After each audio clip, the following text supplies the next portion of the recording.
Hi, what's up, y'all? All right, looks pretty good. Hope everyone hear me all right. I decided to come on. I got a lot of items to ship. I did this last week. I thought it was pretty fun. A lot of people came in. Seemed to really enjoy it. Today we have 63 items to pack up for $1,525.63. So I got all the tubs here to my right, and then I got my shipping station on my other laptop here to the left. So we're just going to get started. I'm sure people will trickle in. I hope you guys enjoyed. Make sure to ask questions. I'm here to answer any reselling related questions, and hopefully you guys, find some of these items out in the thrift and sell them yourself. Let's get started.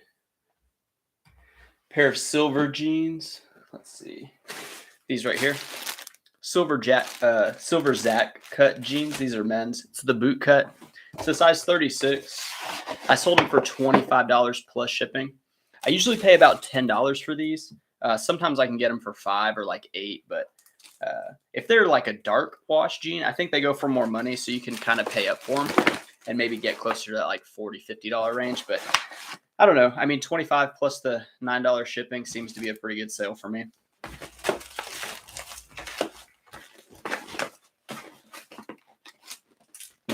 And I do like to tape these envelopes because you can see it's like kind of bulky. So I just put one strip of tape. And when it comes to like fourth quarter, it's really important to tape these because they're more of a rush, the post office workers, and sometimes they split open. And I've had like maybe like 2 or 3 customers in my time selling send photos and be like, hey, this thing is like beat up and stuff. And I'm like, well, it was fine whenever it left the house, but it's just part of it. Hope everyone's Sunday's going well. It was pretty nice here. It was like 62 degrees. So I took my son for a walk, gave my wife a little bit of a break. He's 4 months old today. So he's getting pretty old. I just can't wait till he can like talk and we can have like conversations and stuff. That'll be really cool. Right now he just kind of babbles, I'm sure he means well and knows what I'm talking about. Okay, so another thing I like to do whenever I'm packing up really any amount of items, since there's 63, it's good to like toss the priority to one side of the room and then put the first class in the other, because when you go to the post office with this many items, they usually just let me straight to the back, and you don't want it all mixed up because I think they do separate the priority because it goes on the plane and then the first class probably goes just wherever they can fill it. So it's very important to have like, if you use the post office bags like I do, the real giant ones, have like all your priority ones at the bottom and then put all your like your first class on top, or vice versa. Just however to keep it separated, and you'll notice that your post office workers like care about that stuff. So anything you can do to make their life easier, they'll definitely appreciate it, whether they say it or not. So I'm just gonna throw mine all the way back. And that's one down, 61 to go. And it stinks because like orders come in and stuff, and in the list of items to grab from, sometimes they like jump out of order, but these are all picked in order and they'll all ship in order, but you have to go from like the bottom up, just the way that it is for this one. Marky, how many listings do you try to do a day? I'm gonna, maybe I'll type some of this. Like Brian's my mod. He's on he had like a breakfast date with his wife. So I'm going to type this in here in case somebody like can't hear and maybe they just have the speech. I don't know how that works with like the YouTube speech, but like last year I did 35 a day. Last year, 35 a day. It'll probably be too hard to type in all the answers, so I'm not going to do that. So last year, January, February, I did 30 every single day, and that's Saturday, Sunday as well. And then from March on to about like my son's birth, pretty much, it was 35 a day. And then now that he's been here, some days I get up like 20, and then some days I push and I get like 45 or 50 even. It just kind of depends. It's more like feast or famine just with my time. And I'm really pushing YouTube, which, it's definitely been doing well. You guys have come and seen like the recent videos, and you can tell, I don't know how many of you guys have like dug back into the older videos, but they're pretty hard to watch. That's because I did all the editing on this ThinkPad and it would crash all the time, and I was using like a Wondershare Filmora 9, and now I have this iMac that I'm looking at you guys at right now, looking at you guys, and this has I beefed up to a terabyte and 16 gigs of RAM, and I use Final Cut Pro on it. So it's like the editing is just it's not even comparable. So anyway, yeah, 20 items a day, usually at least 30, if not 45, if I do have a lot of time. So first time chatting, catching your live. Are you having issues with eBay scan form? I can't get mine to generate and have to use pirate ship. Do you mean like you can't get it scaled right to your printer? Because mine just printed out just fine. I didn't have any issues today, but there are some days that it like doesn't work. So 240 JZ said, "What should I do?" Whatever you want, man. Just do whatever you want. That's what I always do. 89.45. So we got this shirt here. This is gonna be first class. So this is a Wrangler George Strait edition, and it did not sell for a lot of money. People ask me a lot of times, like, what do I do for inventory? Do I keep a spreadsheet? Like, you know, what spreadsheet do I use? I don't do any of that, but I sell things very cheap to just get it out. And I profit money off of those sales. I look at it as if something doesn't sell within the first 3 months for like close to my asking price or like a decent offer, then I almost disregard it and I just take whatever offer comes in. It eventually hits my sales that I run every single month, and that's the inventory system I use. I just try to keep it flowing through the store so that the garage doesn't get too loaded up with inventory, because I can only hold like maybe 7,000 items in this garage, and I don't want to pay for storage or anything like that because I'm running a 5,000 item store and it's plenty of money. So I think if I want to make more money, I'll just get better items instead of like more cheaper items, because then you got to get help listing and all that stuff. I'll throw that one over there. 240 JZ, do you see the question I sent? I posted it 2 times. You can't see it. You said, what should I do? Is all I see. 240 JZ. So maybe put it in there again. You can help me with my world domination aspirations, disgruntled octopus. Yeah, I guess, man. That's something. This is Plains Western wear. Another item. So these items sell for like $12 shipped. And yeah, they just didn't sell. I picked it up because it's an XLT. So when it comes to the Western wear shirts, the Plains Western wear, that brand is not as great as like even the Wranglers. Like the vintage Wranglers do really well. The Wrangler one that they sell at Walmart, if you find the good colors and the good sizes, that one actually resells for almost what it sells for new at Walmart. So let's see. And then they have like Eli Cattleman, you know, does okay, but the Plains Western wear I think is like the worst of those Western shirts. The pearl snaps. Yeah, I would stay away from like the button ones unless it's like Cinch or Ariat or some of the better ones. Or like Wrangler George Strait is one that I would buy as a button shirt. But the pearl snaps, you know, adds a little bit more value. People like the convenience of it. I'm drinking Monster. I know it looks like beer, but it's not.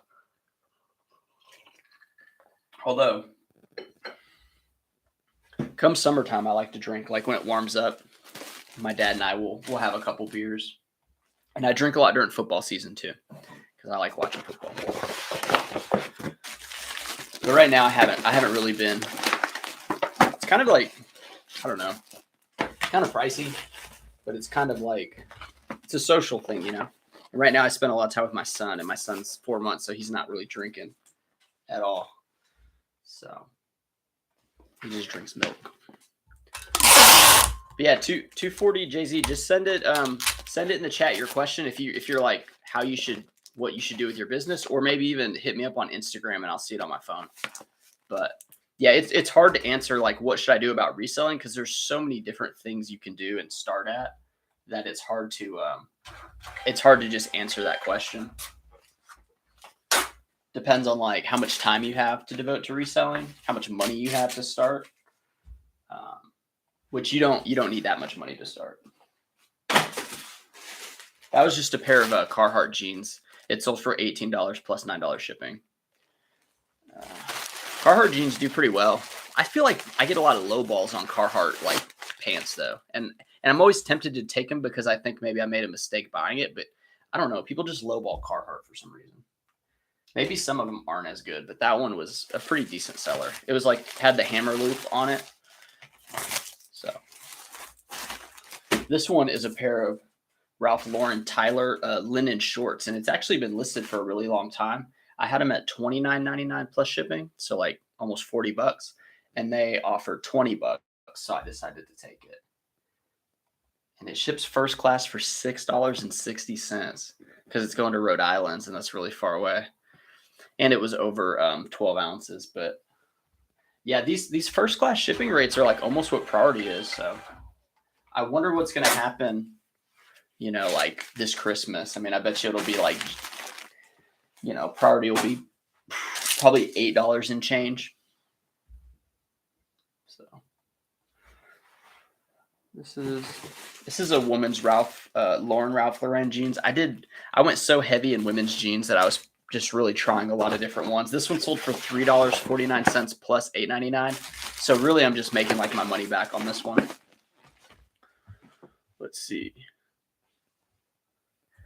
Disgruntled Octopus, we're heading into football season over here. Dude, I'm so excited for my son to like play football. They start at like 4 and 5 years old, tackle football here in Texas. So yeah, but I'm a Chicago Bears fan. You can see the bear up there, and I'm stoked. The trade with Carolina was just a monster deal. They shafted Carolina, and it's crazy. We may even get like a top 5 pick next year because of their number 1 pick. Listening while driving through Napa Valley, so beautiful. What measurements do you use for men's jeans and tees? Women's clothes are annoying for me. So I only do the pit and the length for all tops, men and women's. The only time I do the sleeve length is if it looks short, or if it's like a 3/4 sleeve, or if it looks like it shrank, because some shirts shrink. So if it looks like something's off, I'll put an extra measurement. Or if it's like a $50+ shirt, then I'll do as many measurements as I can, because that's a lot of money for a shirt. For jeans, men's I do the waist and I do the inseam, and women's I do the waist, inseam, rise, and leg opening. And I have videos on that. It's actually not my recent sourcing video, but the one before that is where I go over how I do my pants measurements. And I really thought that video would go viral like the tops one I did, and it didn't. So, but the sourcing video did well. A lot of people seem to appreciate that. iGovernment, what's up, man? I'm doing good, dude. I'm doing really good. We have over 60 items and like $1,500 in sales. I didn't ship on Saturday. Usually I ship Saturday morning.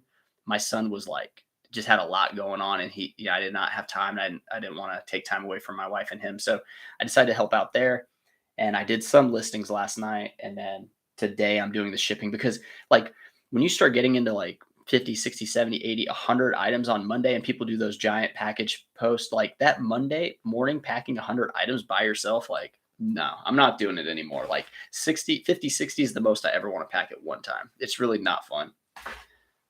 And I don't have any help, so I really don't want to be doing this very often. Yeah, it's good like that 30 range, you can knock 30 shipments out really fast. But yeah, it's kind of where we're at today. Now, I went on a walk today. It was like 62 degrees. So I got the rucksack. I put weight in a rucksack and I walked, and I had my son with me. So it gave my wife time like to herself, because she spends a lot of time with him. And I work every day. So we're kind of trying to figure out like when can I give her like 2-hour breaks or like hour breaks on the weekend. So maybe taking him on walks is going to be that break for her. And they're about to go to the store later. Man, it's getting out of focus every time I throw the item to the side. So maybe I should be more careful about that. Farsack Jack said, Rudy Tooty, fresh and fruity. Okay, I like that. I like rhymes and alliteration. Guys, do you guys know about ChatGPT? I know a lot of people have been doing videos about it, but there's some cool things you can do. I told it to write a rap about my eBay store. So like it creates a rap, and you can make it sound like Eminem or Drake. And then my mother-in-law does floral arrangements. Like she does the fake flower floral arrangements and for weddings and things like that. And she'll do like Marvel and like Harley Quinn, like inspired bouquets. And you can actually tell it to write poems for you. So like I told her, she could put that as like part of her sale. Hey, I'm selling this flower arrangement, and it comes with a custom poem. And people would click on that listing over somebody else's because you get a free poem out of it. And then you literally type in, I need a poem for Bethany's spring wedding with the Harley sequin bouquet, and then it chat GPT like spits out a whole poem, and you can have it like Shakespeare. You can do different eras of poetry, and it can do like all kinds of stuff. So like if you're an everything seller and you don't know what an item is exactly, say write a description for this item, and it'll spit out a really organic description. And it's super interesting. I don't know if you guys geek out on that kind of stuff, but I do. I mean, I use it for some of my YouTube titles. That's why. I mean, it's really cool. It's like it makes you feel really smart too when you use it. So I don't know if it's really helped with my titles. I think the videos are gaining traction because the information is really helpful, and I'm trying to post every like 2 to 3 days. I don't want to go too long without posting. But I don't want to post any like terrible videos, you know? So, okay.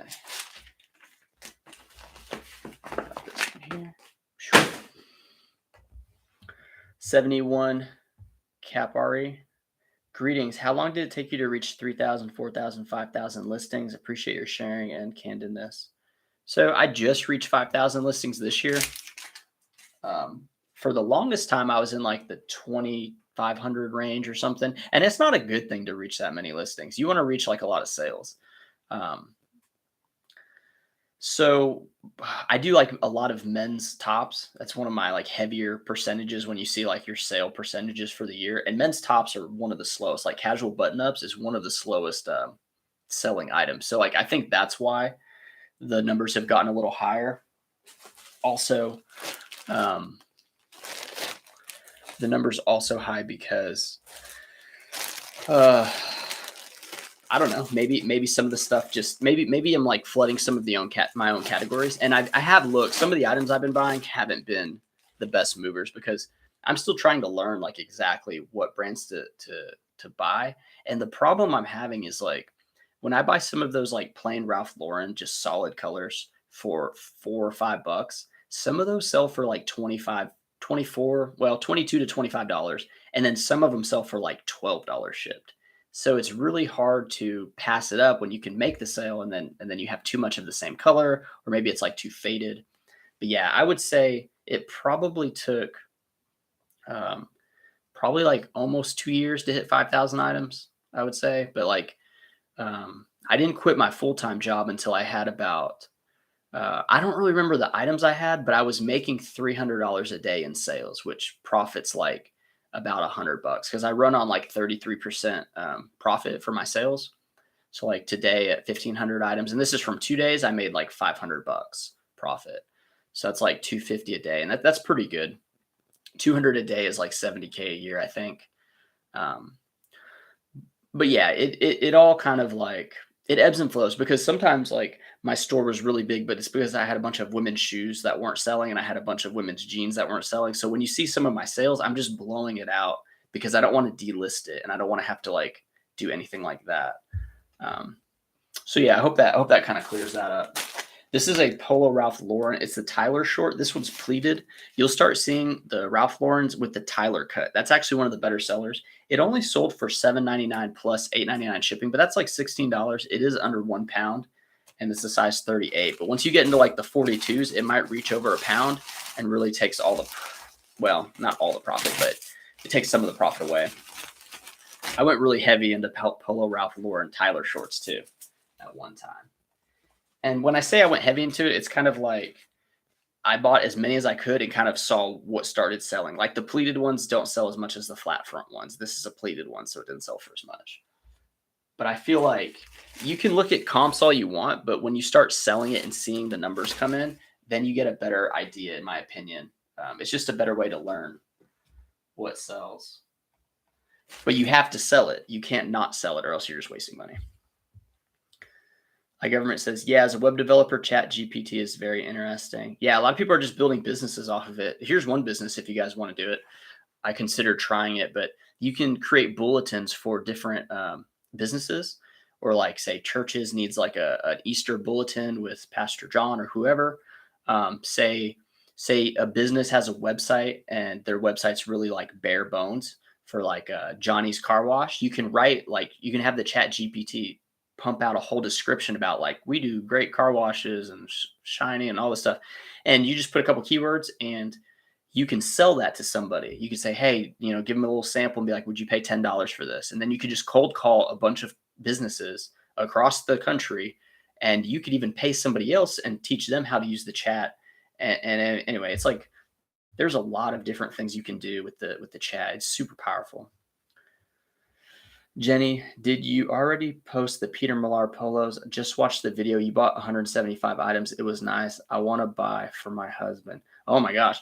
The Peter Millar polos actually are the only 2 bags that are in the house. The rest of that stuff is still in my car. You can see the rack is real bare because I like to list all the items before I bring in a bunch of items and do that processing. So no, I have not listed them.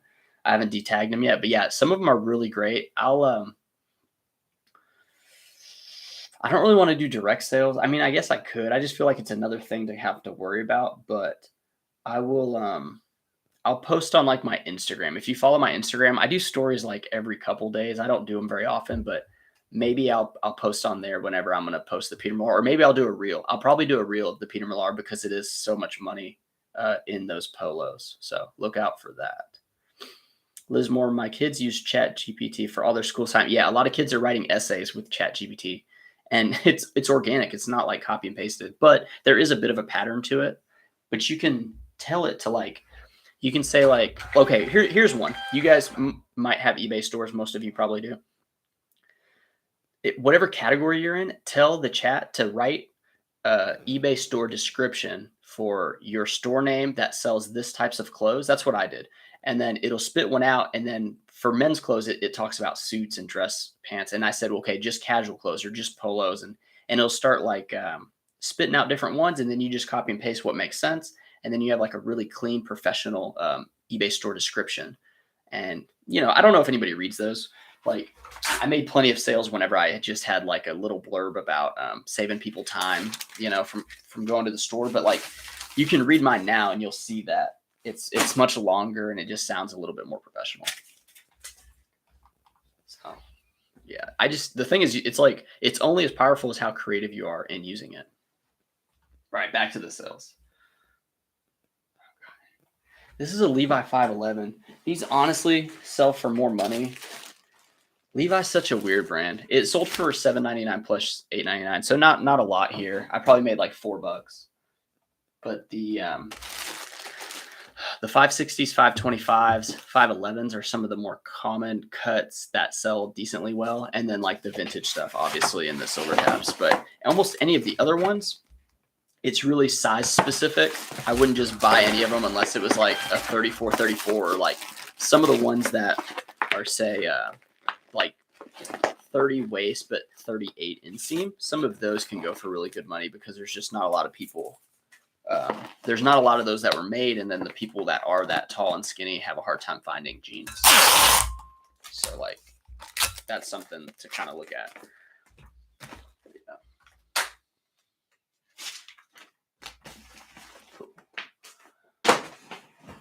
And all the better items are going to be in the last tub, because when I pull the items, it pulls from like my newer inventory first, it seems like, based on the number system. And then my sales stuff is like the last items I pull. But whenever I do the computer, I go from like the last items up, if that makes any sense. It's kind of, I don't know. And yeah, let's check out the subs, man. I've been... people like talk about the subscribers, and so subscribers is like a cool stat to have. I mean, watch time's obviously the best stat as far as like the YouTube side, but like we're close to 3,000 people. We're at 2,977. So pretty sweet there. I'm really excited that so many people have really, my dog's barking. So many people have gotten good information off of the channel. I learned a lot of stuff from a lot of Josh, Chris Daily Refinements, and, some of those guys. So I figured once I like established my business, I could kind of give back. And also I got a computer that can make videos a lot better. So Playa Davis, how are you reselling? How are your reselling go? I had doing my reselling now because you helped me. Yeah, man, it's going really well. I'm trying to hire somebody actually pretty soon. I talked to somebody last week about working for me. So that's going to be really good. I had somebody last year work about 2 weeks, and I decided to let her go because a lady that's kind of a mentor of mine said if they can't like if they can't get it in the first, few days, then you need to just kind of like not try to build them into someone who can do it. You kind of want somebody who's sharp right off the rip. And I had to let that lady go. And, I'm not really experienced in managing somebody. So it was definitely good to try it out like that. But I have somebody now that I'm working on, and she's gonna let me know. So I'll probably talk to her next week and see where she's at. And I'm talking like 10 hours a week. I'm not talking like 40 hours a week. I'm talking 10 hours, maybe 15. I could pay up to 20, but yeah, that gets a little tricky too because you got to sell stuff, and then you got to buy more stuff because they start processing stuff faster, and it gets a little bit intense. But yeah, good for you, man. Playa Davis, good for you. I'm glad you're getting it going, man. Honestly, sell things cheap just to kind of get the reps in and get used to seeing the numbers, and then start like, okay, I'm not going to cheap sell this stuff. I'm going to like find better stuff. But at least you learn how to ship, how to store. It just that's my best advice with new sellers. Desperado finds Diane. That's a cool Desperado finds. I like that. Just found your videos a few days ago, and I enjoy watching you um, teach us really good step by steps. I watch all the big resellers. Yeah, there's a lot of people doing it, and there's a lot of different ways to do it. My way is just one little slice of how I make a living doing it. Some people just do it differently. And it's cool. You say the step by step. Do you guys like the time? I put the time on that one video, and I saw a YouTube video about how you can do like a circle effect with the time as the circle goes. And I wanted to do it, but the effect would have taken like 15 minutes to make. And now I know how to save effects. So whenever I build like a cool effect, I'm going to be able to save it on Final Cut Pro. And I just didn't know how to do that. Final Cut Pro is super, super detailed, and it's really hard. But now that I know how to do that, I'm going to create like cool graphics and effects for those tutorials because they're kind of dry. It's just me talking a lot. So I think if I have cool effects pop up in different places, it'll help. And then, the sourcing videos, I'll try to be kind of be funny and be like myself a little bit. But yeah, the tutorial ones are also really good training tools too. I mentioned that in a few of the comments that when you do hire somebody, if you have like, actual video evidence of you doing it and how you want it done, you just say, hey, watch this for an hour, like watch these 3 videos, and then you'll get a better grasp of like what I'm trying to do. Cause you guys are learning from it. So why wouldn't an employee learn from it just the same? Yeah, it's a lot of talking though. Let's get another item because I do have to get this done eventually. Brooks Brothers. When it comes to Brooks Brothers, Brian Roning, a friend of mine, he said to look for the casual ones. And what he meant by that was like, this says 17.5 in the sizing, and that's more of like your dress shirt that kind of sizing. So look for the Brooks Brothers that just have like medium, large, extra large, but no numbers with it. Unless like, maybe if it's really cool, like this is just a blue like plaid, but it's not like a traditional plaid. It's like that really thin plaid. It sold for $5.59 plus shipping. So one that I wouldn't buy again, and that's why I'm telling you guys. It still made me money. If you want to make a couple bucks on a shirt, this will make you a couple bucks all the time, but you got to find it for a couple bucks as well. Hey, New England, what's up? How are you? Lissetti, right? I think it's Lissetti. It's a tough name. PK Zinc. I'm beginning to gravitate towards your content more and more, fellow Texan. We're south of you near Fort Hood. Okay, cool. Would love to confab with you on many levels. I'm retired, but we do this full time. Paul and Charity K. You confab? You mean like collab, maybe? Yeah, hit me up on Instagram if you guys have any ideas or stuff like that. Instagram, I'm usually on there with messaging. It's a lot better form of communication than YouTube. But yeah, that's cool, man. Go Texas. I like Texas. I like the barbecue. There's a lot of things I like about Texas. I don't even want to get started because not everyone's big Texas fans, but there's a lot to like here. AC, in regards to shipping, sell your items with USPS ground and open options for first class or priority.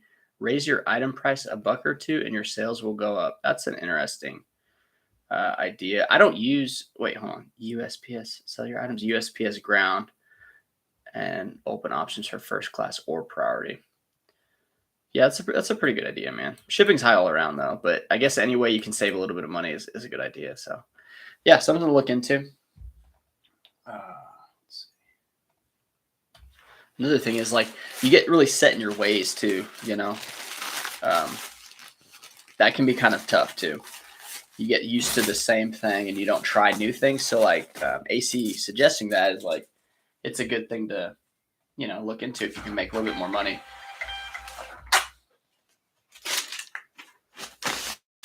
Jerry K's also in Texas. You guys can thank Jerry K for that sourcing video. He's the one that told me to like take you guys along on a sourcing trip. So I wouldn't have made that video had Jerry not mentioned it. So thank you, Jerry. It turned out really well. It did like 3,000 views in the first 24 hours. So that was really good for me. This is an interesting one. This one's a Nicole Miller jean, New York. I do not even remember buying it. It's label number 6,600, and I'm at like 14,600 now. So it sold for $7.99 plus shipping. One thing I did too, whenever I was trying to learn a new category, I would take advantage of the dollar items. And what I would do was any item that was priced at $1, I would look up on my phone. And this is when I was part-time, when I had a full-time job. I'd go to the thrift store every day after 5 when I got off, and I would start looking up items. And I didn't have much money. Like the first day I went sourcing, I think I had like $20 or something, maybe $60. I wasn't like broke, but maybe like $60. And I bought a baseball bat for $45 that I did not flip. Like I flipped it for like 50. And I was like, God, I don't know what I'm doing here, you know? So dollar items is a good way to increase your knowledge by looking up comps, and you'll start learning styles, and you'll just start seeing a trend like, oh, it seems like this kind of jean sells all the time, or like, oh, this size 14 jean sells more than a size 6. More of them are selling. But yeah, the dollar items is likely where this pair of jeans came from. But I'm just about done with women's jeans. And I did buy some the other day, but they were like Rock Revival, Ariat the Real Denim, and my Goodwill, they had a boutique section and they were pricing them at $10. And it was all the Ariats, all the Cinch, all the Miss Me's, all the any brand with like jewels on it, the Grayson LA, all that stuff. And then all of a sudden, they were all on the normal racks, and then they're all on the racks they were bringing out. And I was like, hey, what's the deal with these jeans? And people were going crazy over them, right? And the one worker said, she goes, yeah, we just gave up on it. She goes, we're done doing the boutique stuff, so we're just going to put them all in the regular price. So it was like a free for all. And then even people were like, this one woman who said she was a pretty good reseller, she was putting back the Ariat Real Denim jeans. And when she put them back on the rack, I was right there. And I was like, hey, do these have holes or stains or something like that? She goes, no, they don't sell well for me. And then I was like, all right. And I grabbed them. And she goes, you're going to buy them? And I said, yeah, they sell for like $40, like $30-$40 instantly. Well, not instantly, but like pretty dang fast. So I do have a fair bit of women's jeans, and I listed all of them. So, and I sold one of the Rock Revivals, which women's Rock Revivals is much less than men's. But it still sold for like, I think I took $30 on it in like one day of listing, because, you know, $30 is $30. Like, do you really want to wait 4 months for your, to get 40, or just take the 30? And I like giving people deals. When people get that good feeling like that their offer was accepted, one, they feel like they got one over on you, and two, they'll come back. I have a lot of repeat buyers. Jerry said, you're welcome. Yeah, thank you, Jerry. How's your wife feeling? Wife, yeah, we're good. We're not sick anymore. If you guys saw, like, whenever my videos got a little bit better, like after those Harley Davidson thumbnails with the yellow background, those videos, those first few for like the first week or two, I was really sick. My wife was sick. My son had like baby bronchitis, and he was getting his breathing treatments. So we were all sick for a couple weeks. And then like last week, we kind of like got out of it. And now I feel 100%. So thank you for asking, though. She's actually going to go spend some of the afternoon with the baby and her mom, because it's her mom's birthday. They're probably going to go shop, which is always dangerous. Every time she leaves the house, I'm like, don't spend money. That's what I tell her. He said, dollar items in the bins pricing definitely leave room to test the waters. I've never been to the bins. People always ask me if I shop at the bins. I don't shop at the bins. I may try them out, but I feel like it's a waste of time for me, because I don't know. I just hear real bad things from them. I guess I can try them, but like it's kind of far away for me, and I like to utilize those times to hit the stores that I know have stuff that's good. So I don't know. We'll see. Maybe we'll go. My friend really wants to go, and he's got a new truck, so like he wants to take a trip. But he works full time, so it'd have to be on a Saturday. So then you're taking like, 3/4 of a Saturday away from the family where my wife works full time. So it's kind of a sacrifice just to try the bins out. Um, and I'm not like a vintage hound. Like I don't know all the vintage brands, the tags. Um, One thing I can say is when it comes to like workwear stuff, I'm pretty strong in workwear. So these are the bins too. So these are all the clothes. So I had 2.5 of these today. I'm trying to move it over so I don't have to like reach as far. Yeah, so it's crazy. Like when you're in the workflow with this many items, I grab it from like this side and I go to like the left to where the labels are, and then I toss it to the other side. Well, I was trying to pack too many in a row, and I put one off to the side, and I have these glass tables you can see, and it's painted like this black tint underneath. Well, I had an item that was dark, and it was sitting on the glass on the right side where I don't normally set it, kind of like right in front of this computer. And I thought I lost the item, so I went back into the warehouse. I looked, it wasn't in the spot, and I couldn't figure it out. And I had to slit. I put slits into each package, and I was like peeking in to see if it was the right item based on the labels that I already made. So I spent like 25 minutes trying to figure it out, and then I saw it sitting here, and I almost canceled the order. And when it comes to canceling orders, say you guys miss an item, right? You lose an item, you sold it to somebody else or you shipped it to somebody else. There's a couple things you can do. You can message the buyer, which is an okay route, but usually they're not going to message back because they're just not going to see it in time for you to ship it. Two, you can find an item that is same size, same style as theirs. Say it's like an Under Armour polo like this one. You can send them another Under Armour polo, maybe a different color, but the same size. And you can write a note and say like, hey, I wanted to send you this. If you still want a refund because you didn't get the other one, just submit a refund, but I want you to keep this. Then whenever they decide to send the refund on eBay, just give them a full refund back and take it as a loss. But you may have gained a loyal customer to come back. Another thing is they may like it. They may say, oh, dude, this shirt's great. You know, I'll buy another item. Or you can message them and you could say something like, hey, I can't find your item. Do you want to buy another item and I'll give you a discount? That's one way to do it. But like I said, usually they don't respond. And then if you do send something like that and then you decide to cancel and say buyer canceled, then eBay will see that you sent a message you told them you didn't have it, but then you told them the buyer canceled. So you don't want to lie. You don't want to be deceitful, but you don't want to say you don't have the item in stock because that'll hurt your account a lot. So some of the things I do, like some of those things also, when I just really try to find the item, like you don't want to lose any items. But yeah, if you really don't have it, and say you have like the weekend, you can message them. But if it's like that morning and you got to ship it out by the end of day, I wouldn't mess around with it as much. You can also message them and say like something to the effect of, please let me know if you need to cancel because I can't find the item. And hopefully they just send a message back saying anything, and then you can kind of cancel it. And then if eBay did talk to you, be like, oh, I thought they wanted to cancel. I mean, that's a little bit deceitful, but there's just little things you can do. I would personally just send them another item because you'll still get the label shipped right on time. They get the wrong item, but then you refund them anyway. So it's like you lose money because you lost the item, but you know what? You probably deserve to lose money if you lost an item, but you still ship it out with the label on time and you don't have to cancel the order. So that's kind of like the play, is to just send another item. I hope that made sense. That was pretty drawn out. This is why like the videos are so cut down, because I end up talking for a long time and then it's like you don't need to say all those words. But oops. I want to make sure that it's clear. Man, do you guys block people on eBay? How many people block buyers? See, Jerry said, you have to take chances. It makes you stronger. Yeah, I guess, man. I don't know. I don't want to waste time, man. I don't want to waste time. Oh, I've heard they are great bins in Texas and you'll never know unless you try it. That's true. Well, I hear Houston is the place to be. Houston is a massive area for thrifting.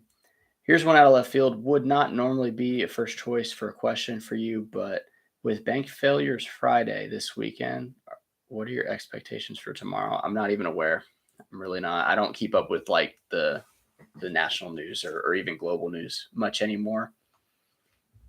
I just kind of roll with the punches, man. Let's see. Swoop. Hey, bro, what phase do you think your store is in? Growing or reselling Nirvana? Reselling Nirvana. It's such a great coin term. Like, I don't know. I just think of Nirvana every time the music. In between and with your family, do you ever worry about meeting their needs? Do you think your store is big enough?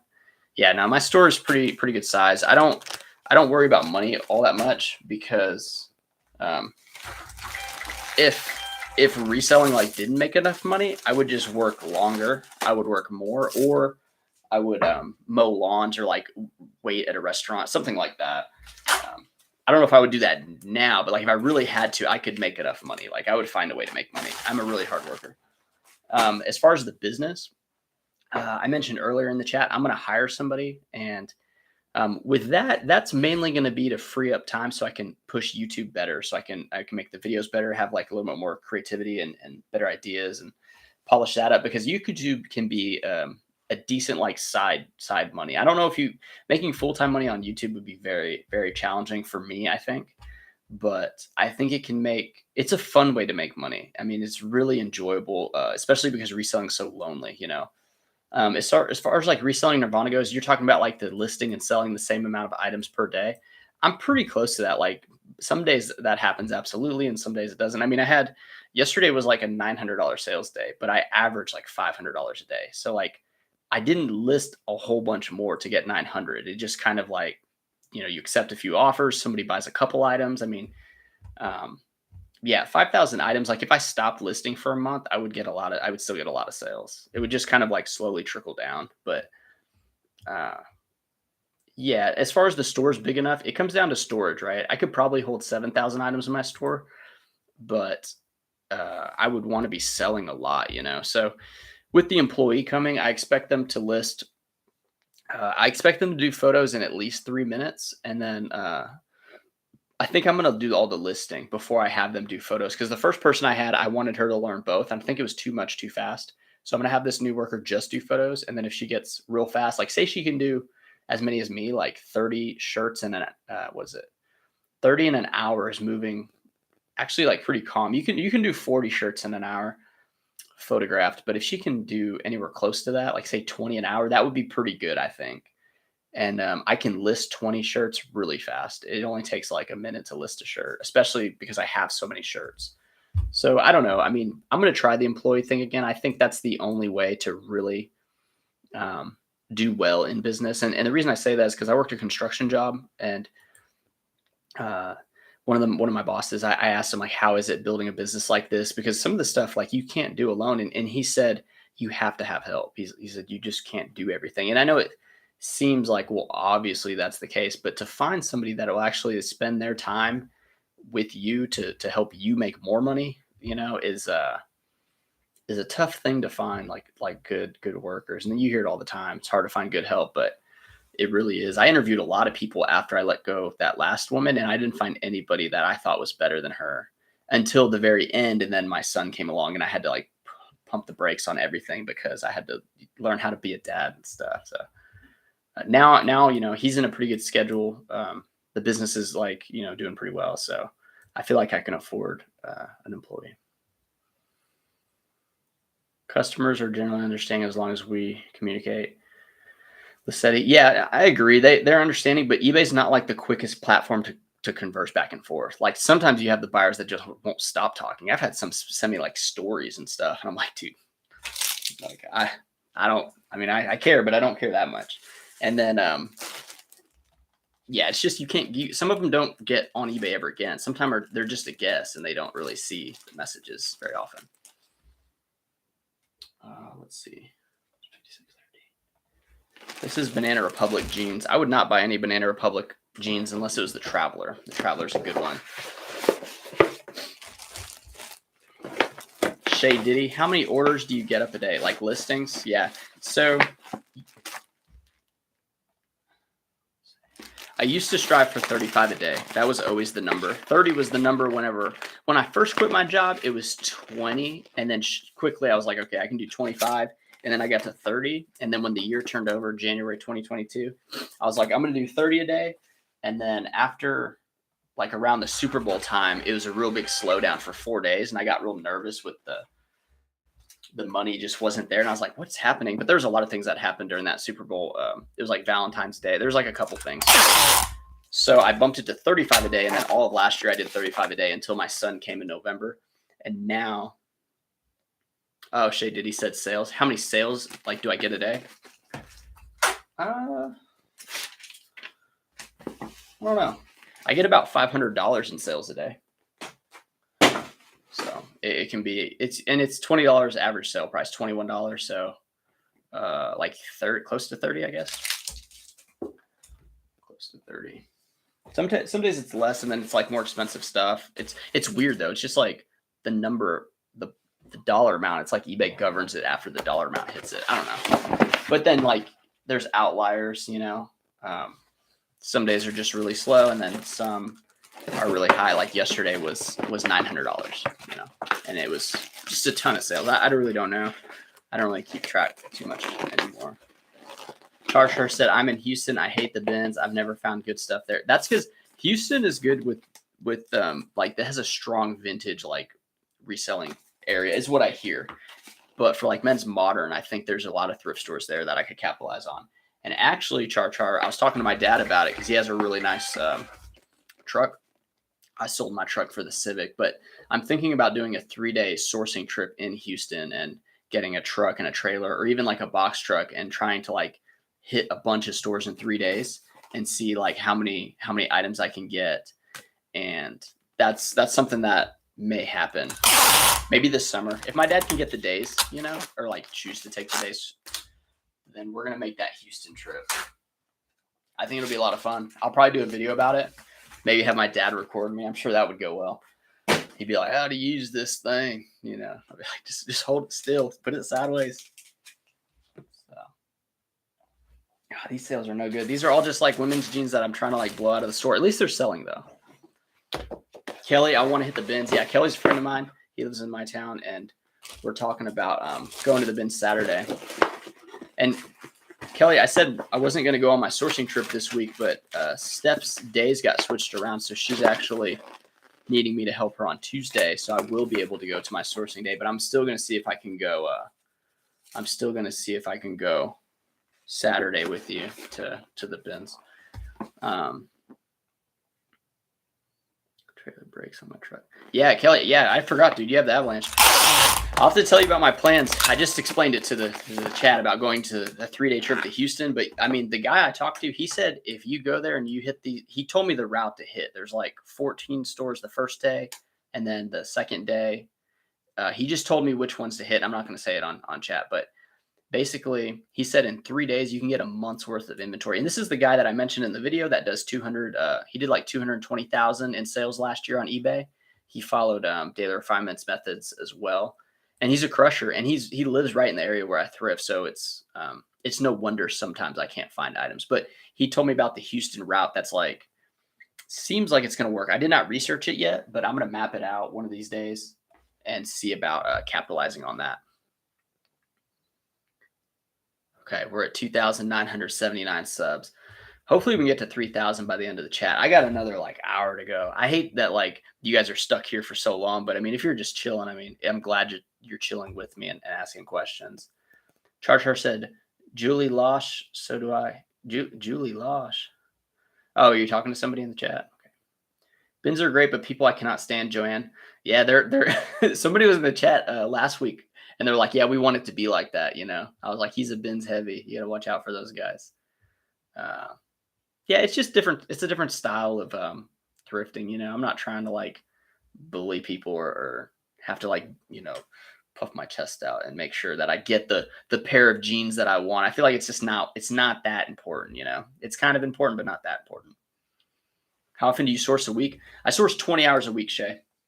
I do 15 hours on the one day that I did the video about, and then I sourced about 5 hours in my town because there's only a couple thrift stores in this town. But they're really good though, because there's not like, I mean, there's competition, but it's not the same as like a bigger city. I don't think there's anybody selling as much money as I am in this town.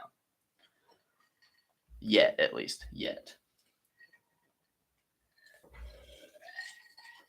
All right. Let's see. This is Tommy Bahama pants. Did not sell for much money. Tommy Bahama jeans do pretty well. These pants are just like break-even pants. They're chino pants. Okay, let's see. Swoop said, sorry if this question is personal, but do you own or rent? Are you able to put money on the side and save up to buy a place? We're buying our house now. We actually just did a cash out refinance because the value of the house went up so high, and then we were able to deploy that money to, pay off vehicles and like do other things. And it worked out really well. We got out of so we bought in 2016. It was a great time to buy. I feel bad for my buddy Brian and some other people that are in the buying situation now. But yeah, we got a really good deal in this house, and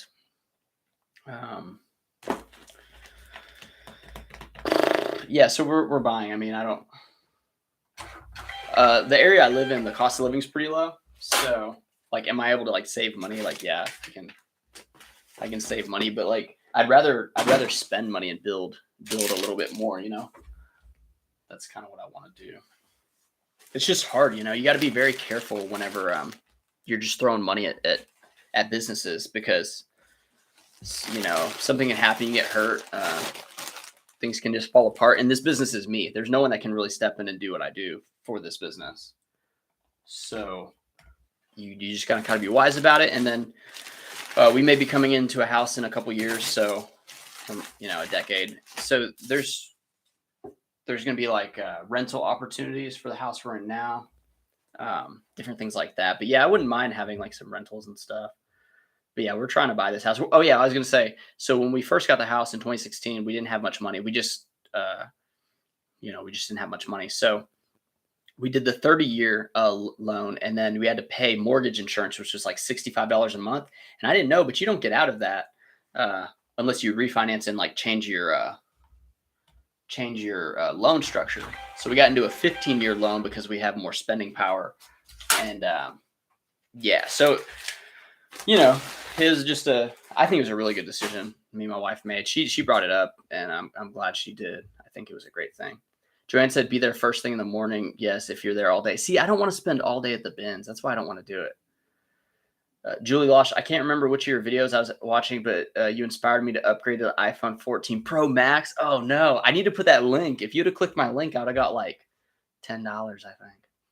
No, that's cool. The iPhone is just a tremendous phone. Like, I've been against getting them for a long time. I was just like, Android and Windows, but now that I use this iMac, like the phone pairs so well with it, and the videos on the iPhone are just so much better.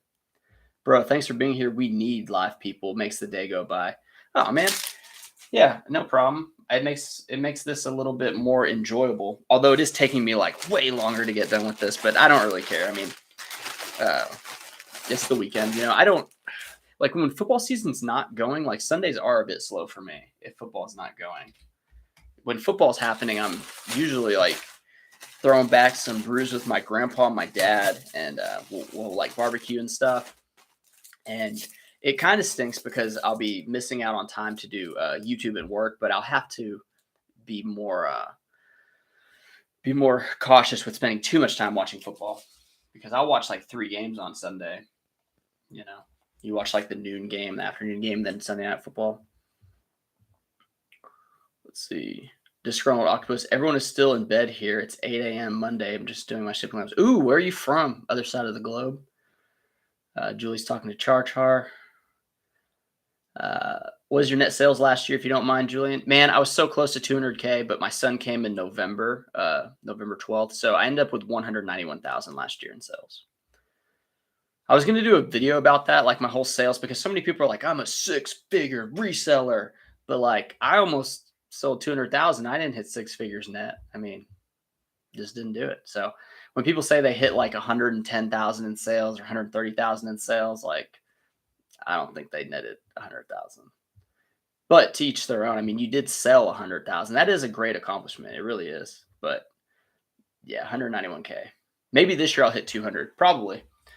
But I also am kind of like putting it in neutral until like this employee. But right now, and see, and with the employee is like you're gonna end up paying them, anywhere from 10 to 20K a year, depending on how much they work. And then you got to spend more to get more stuff. And then maybe you got to spend more on storage. So like this year, maybe I won't, sell as much or make as much. Or if I do sell more, I won't make as much. I may make the same as last year. That's what I'm talking about. The whole spending with the business. It gets really tricky to balance your energies and what you're building, because with more items come more problems for sure. Absolutely. I mean, this 60 items, like if I was doing it without being on camera, it'd probably take me like an hour to an hour and a half, probably an hour and a half realistically. And if you had to do this every day, I don't know, man, that's kind of tricky.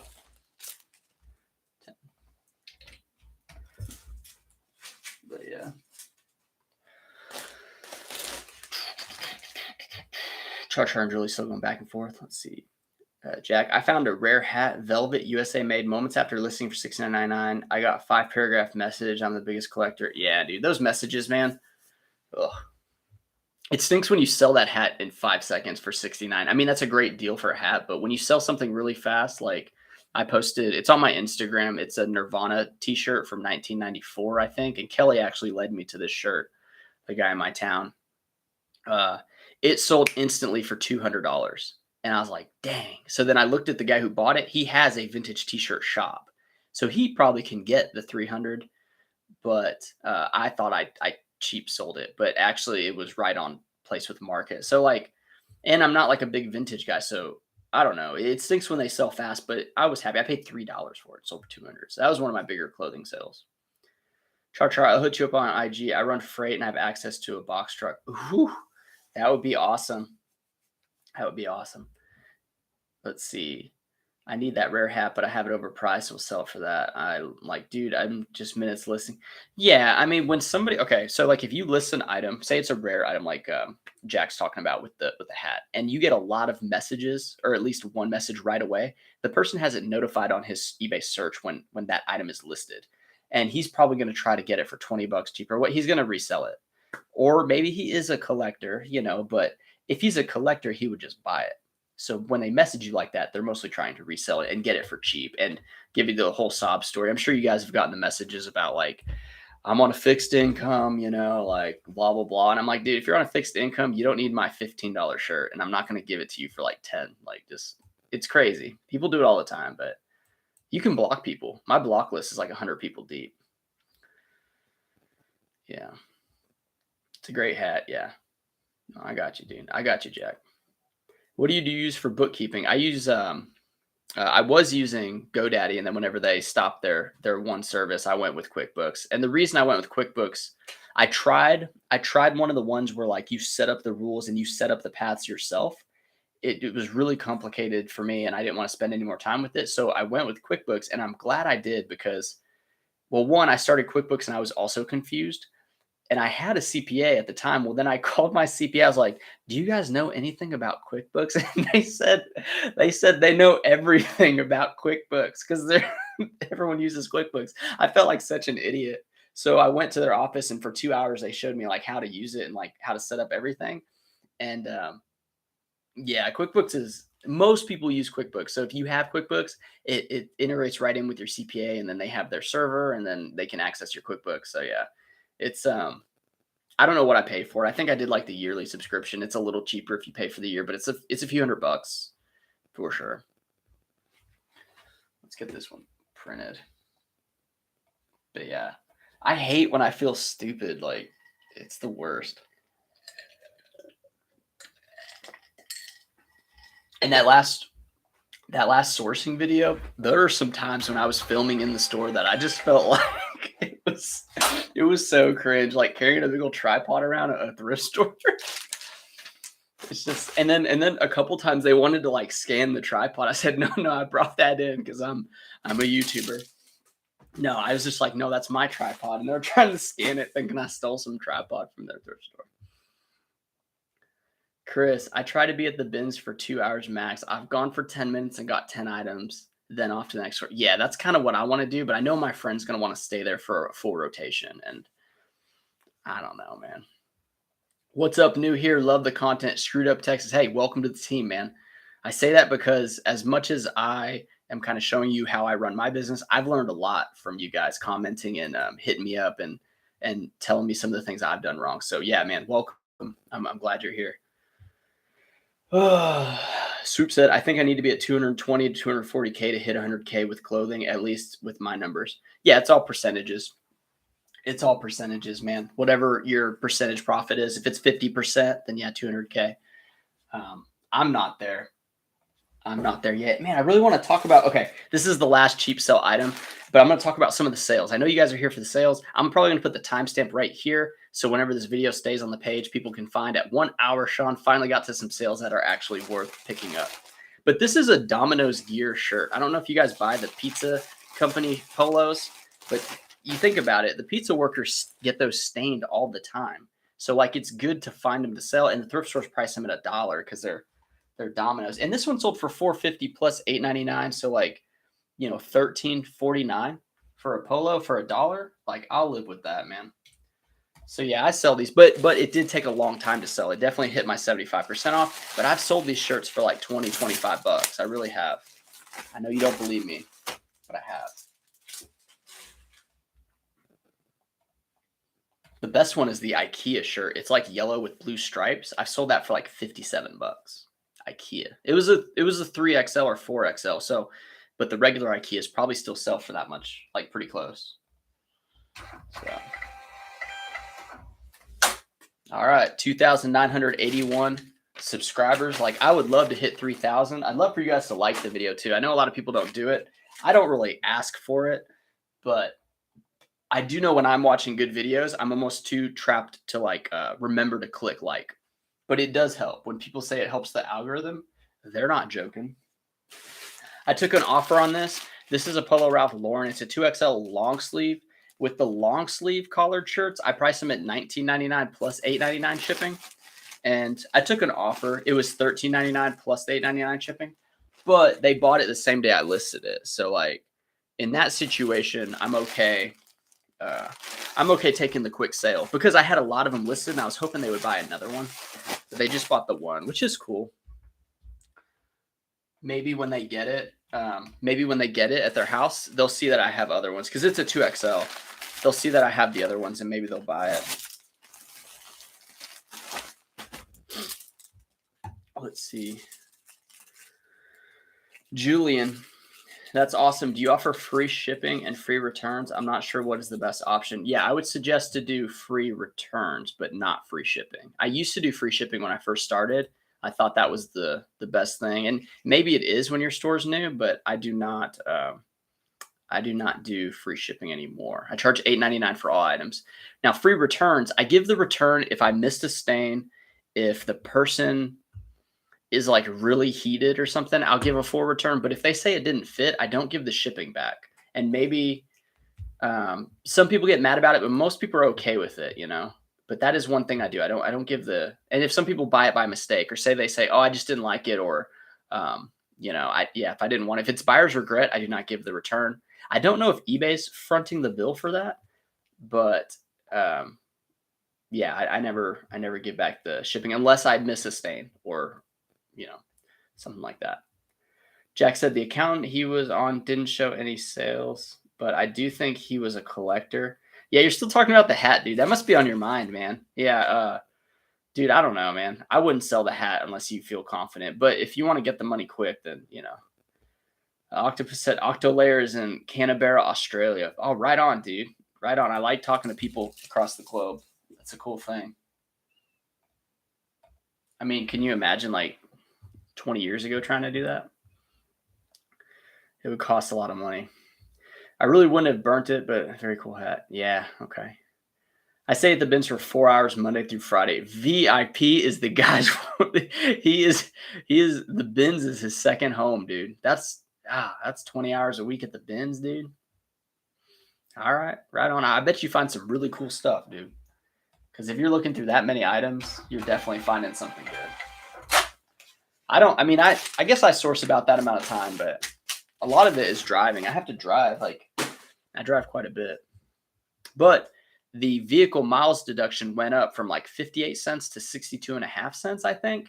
And I made a lot of money because I drove like 22,000 miles last year. So that was a huge tax saver. And I file as an S corporation. So I only pay myself. It's 30 grand, including, what is it? It's not 30 grand net. It's like 30 grand. Yeah, not net. But anyway, it's enough money to pay like all the bills I have, but I only pay myself that amount. So any amount I make over that, I do not pay Social Security or what is it? Social Security or Medicare tax. So it's like 15.3% I save with the S corporation, and not a tax guy, but that is a good way to do it if you can pull it off. But you have to make enough, and then you have to pay yourself a reasonable amount. Which in my area, the average retail like manager makes I think like 37 or something. So I did 30 for mine, and I think that's okay according to my tax people. Let's see. Does QuickBooks transfer data like GoDaddy? Also, doesn't do state by state sales tax. I'm not sure exactly how the QuickBooks works, but I do know you just link your accounts to it, and then you set up rules. So all my sales that come in from eBay are listed as eBay sales, like your payouts. So it all goes into the right categories. It takes a minute to set up, but if you have an accountant do it with you, they're wizards when it comes to that because they've spent years doing it. Uh-huh. Yeah, listing close is tough, man. I didn't like listing close when I first started eBay, but you can just store so many more clothes. Yeah, Jack said 5 shirts in and I'm done. I got it, dude. I understand. Michael said hit the like button. Thank you, Michael. Only free shipping I do is music, CD stuff. Yeah, some categories free shipping is absolutely essential, and I would say music is one of those categories in media. All right, dude, we got to keep going. This person asked me like 10 questions on this shirt, and it's probably because I cheap sold it. It's one of the Levi metal snap button shirts. Oh, man. Hang on. My page got messed up. There we go. Yeah, these mouse I've talked about it before, but with the forward and back buttons here, this is the MX Master 3S. I may put it on the link because it's expensive. It's like a $90 to $100 mouse, but it's the soft click. And those forward and back buttons, you can just go to the pages like if you accidentally click and go right back to it. It also has the power scroll where if you scroll down fast, it'll continue on a bearing to scroll, and then you can stop it with your finger. So you don't have to like scroll. You just scroll it once and it like spins real fast. It's a really good mouse, but I wouldn't suggest getting it unless you like use it, you know. I wouldn't just buy it to buy it. Like I used a $5 mouse from Goodwill for years and it worked just fine. It's actually right here. I use it for my Mac. It's a Shark. I don't know. Anyway, yeah, this is the metal button Levi's. Now I sold it for $13.99 plus $8.99 shipping, and I cheap sold it just because of the color. It's that beige, like off-white color. And if it was like the blue or the black one, I would have sold it for much more. But this color's kind of lame, so I decided just to take whatever offer came in. But the person kept asking me questions about flaws and stuff, and I'm like I note the flaws in my listings. There's none on this, and I think it's because it was such a cheap price. He thought something was wrong with it.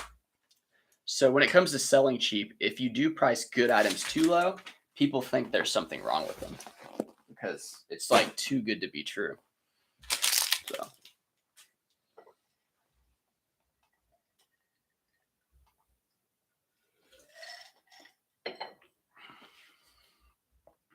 Heck yeah. So this is the Rourke shirt. Rourke was a brand I don't pick up very often. It's in that one video where I think I go through the clothing maybe. I don't know, but I sold it for $19 plus shipping. Now, I took an offer on this one. I had it for $29.99 plus shipping.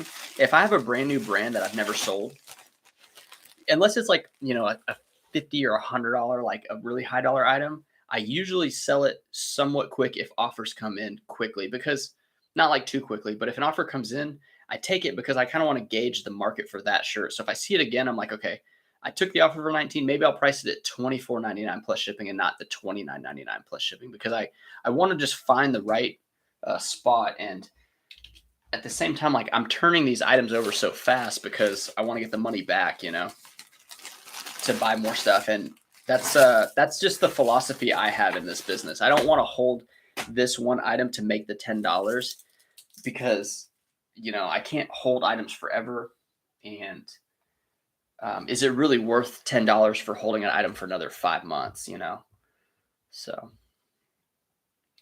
Jack is talking about $50. Oh, so the guy bought the hat. Cool, man. Yeah. People see, okay, he's talking about a guy that wanted to hit up his rare hat, and he was trying to lowball him, but then he ended up buying it at a reasonable price, because people who are reselling, like, a lot of people buy on eBay to resell, and they're really good with their messages. They're really good into tapping into your emotions to try to get you to just accept offers. I swear, some people even like not cheat. They they try to deceive you with the offer so it looks like the right amount, but it's not. Like, a lot of my items are $19.99, and people will offer 15. Like, it seems to be a pretty common one. Some people will just put 5, and I'm like, did he want me to think it was 15? But, like, why would I sell it for 5? Like, it's just too much of a, I don't know. I think people do that. Let's see.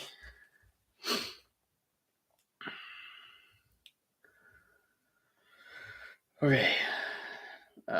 Shade Diddy. On average, how fast do you normally, how fast do the clothes sell? I started sourcing Friday. I'm planning to start listing tomorrow. You should list right now, Shay. Just like list with us. It depends. It really does depend on the item, but I'm trying to sell it within 3 months.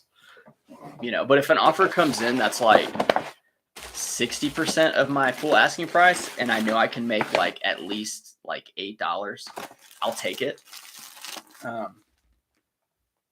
Because when you start taking sales and accepting offers, I think it helps your other items. I think eBay sees that you're taking sales, and they're like, dude, let's put some more eyes in front of his stuff because this dude's accepting offers.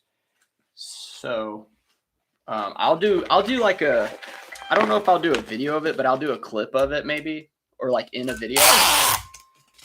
But whenever it says the send offer page, I sort it by high to low. And if there's like truly high items, like first I'll highlight all of them, right? And then I'll unclick like the truly high items that I don't want to really send offers on. And then any item that is under $19.99 and below, so any item over that. So if it's like $24.99, $29, I unclick all that. But if it's $19.99 and below, I leave that clicked and I send a 30% off offer. And then I re-click all of them, and I'll unclick like the top ones that I don't want to send offers on, and I'll send 20% off of those higher dollar items. And I do that as many times as I can. Like Saturday was such a busy day that I didn't do it at all. So this morning I had like 79 like offer to likers or whatever that I potentially could send out. I sent out like a ton of offers, and sales just started coming in and in. Most of my sales come from offers. Probably, I think it was either like 45 or 55% come from offers. A smaller percentage comes from full price sales, and then another percentage comes from like my marketing promotions per month that sell. So that's kind of how it breaks down. But everybody wants to get a good deal. That everyone likes to get a good deal. It's just how it works. This is a pretty good one. This is a Nike Pro Combat. Now, I hate selling Nike Pro Combat. I hate selling Under Armour, but they sell. The reason I hate it is because they're one of my highly returned categories. When they have the compression, the fitted, I put it in there. I put the measurements, but they end up fitting like a teenager, like a real skinny medium, not like I'm like a thicker medium, but like, if somebody was, I don't know, like 20 pounds lighter or 30 pounds lighter, they could fit these compression ones better. But I end up selling these, and the guys are like, they fit like a kid's. I need a return. This is mislabeled and all this. And I'm like, that's not a kid's, man. But you just have to deal with it. However, this one sold for my full price, $15.99 plus shipping. I think it's because it was orange. Some of the like different colors, not like your blacks and blues and whites, but your like oranges and purples and stuff. Those football teams, those baseball teams, those kids want to match their school colors. And I think that's what this one was going to. So that's pretty cool. 9. But yeah, I hate picking them up, but it's like they sell, they really do sell. I just get a lot of returns with them. Returns are no fun. We're gonna fire it back up, dude. So yeah, these Monster Zeros it'd be crazy to be sponsored by Monster, right?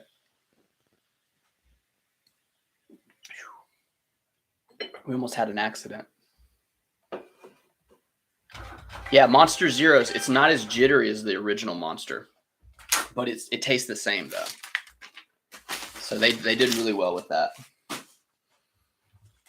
Let's see, where are we at in the chat, man? My mod's not here, dude. Brian is not here.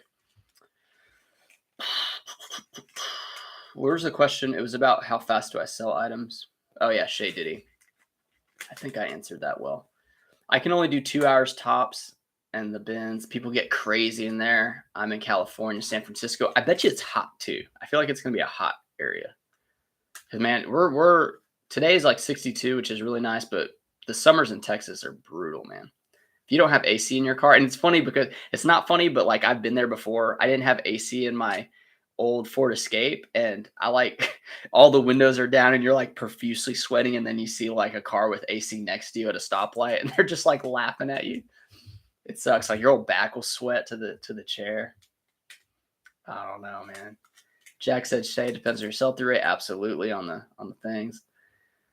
Yeah, one was laid back. Yeah, see, Jack, I mean, maybe the bins will be laid back. I just haven't really given it a shot. VIP found a mohair cardigan similar to the Kurt Cobain Unplugged set. See, like all that stuff is just, it's like a foreign language to me. I know who Kurt Cobain is, and I've sold one of their shirts, but yeah, mohair. I mean, it's crazy the knowledge the vintage guys have. And I'm not a vintage person. I mean, I don't know how old you guys think I am, but I'm not that vintage.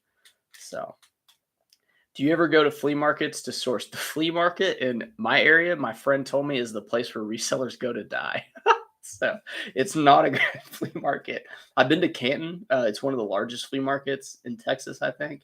But they're experienced sellers. So like, in order to capitalize on them, I think one guy was there selling Levi's like, just 501s for $15. So he's just sourcing them and selling them for 15. It's like I can't buy them for 15. This is that Cricket brand I talked about on the channel. It was a newer brand to me. It's the long sleeve polo. I thought I could get closer to like $50 for it, but I ended up taking $24.50 plus $8.99 shipping. I found 2 polos in the recent sourcing trip, so I'm interested to see what those will go for.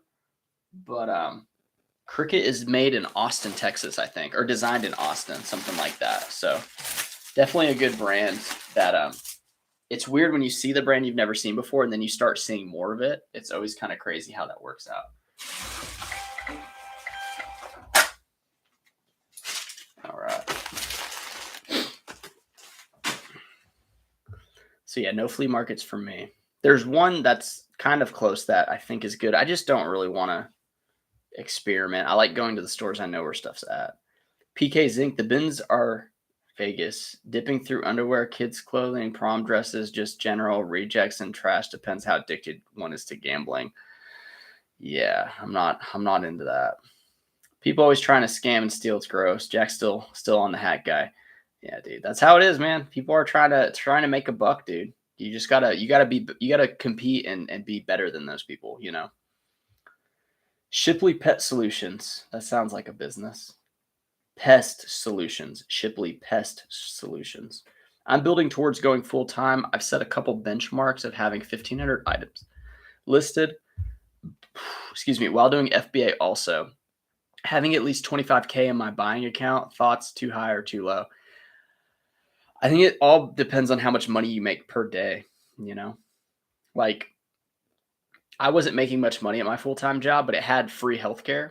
He paid 100% for that. And I just tried to match that income part-time. And whenever I got, pretty close to it, I was like, I'll just quit and do it. Actually, my grandma passed away in the summer of 2021. And that was kind of the turning point where I was like, I asked for some days off, and it was a small business. And it's like, they gave me the days off, but when I came back, like work was piled up. They just were like kind of like mad that I like let all the stuff get backed up. I don't know. My main coworker was the problem. And I was like, you know what?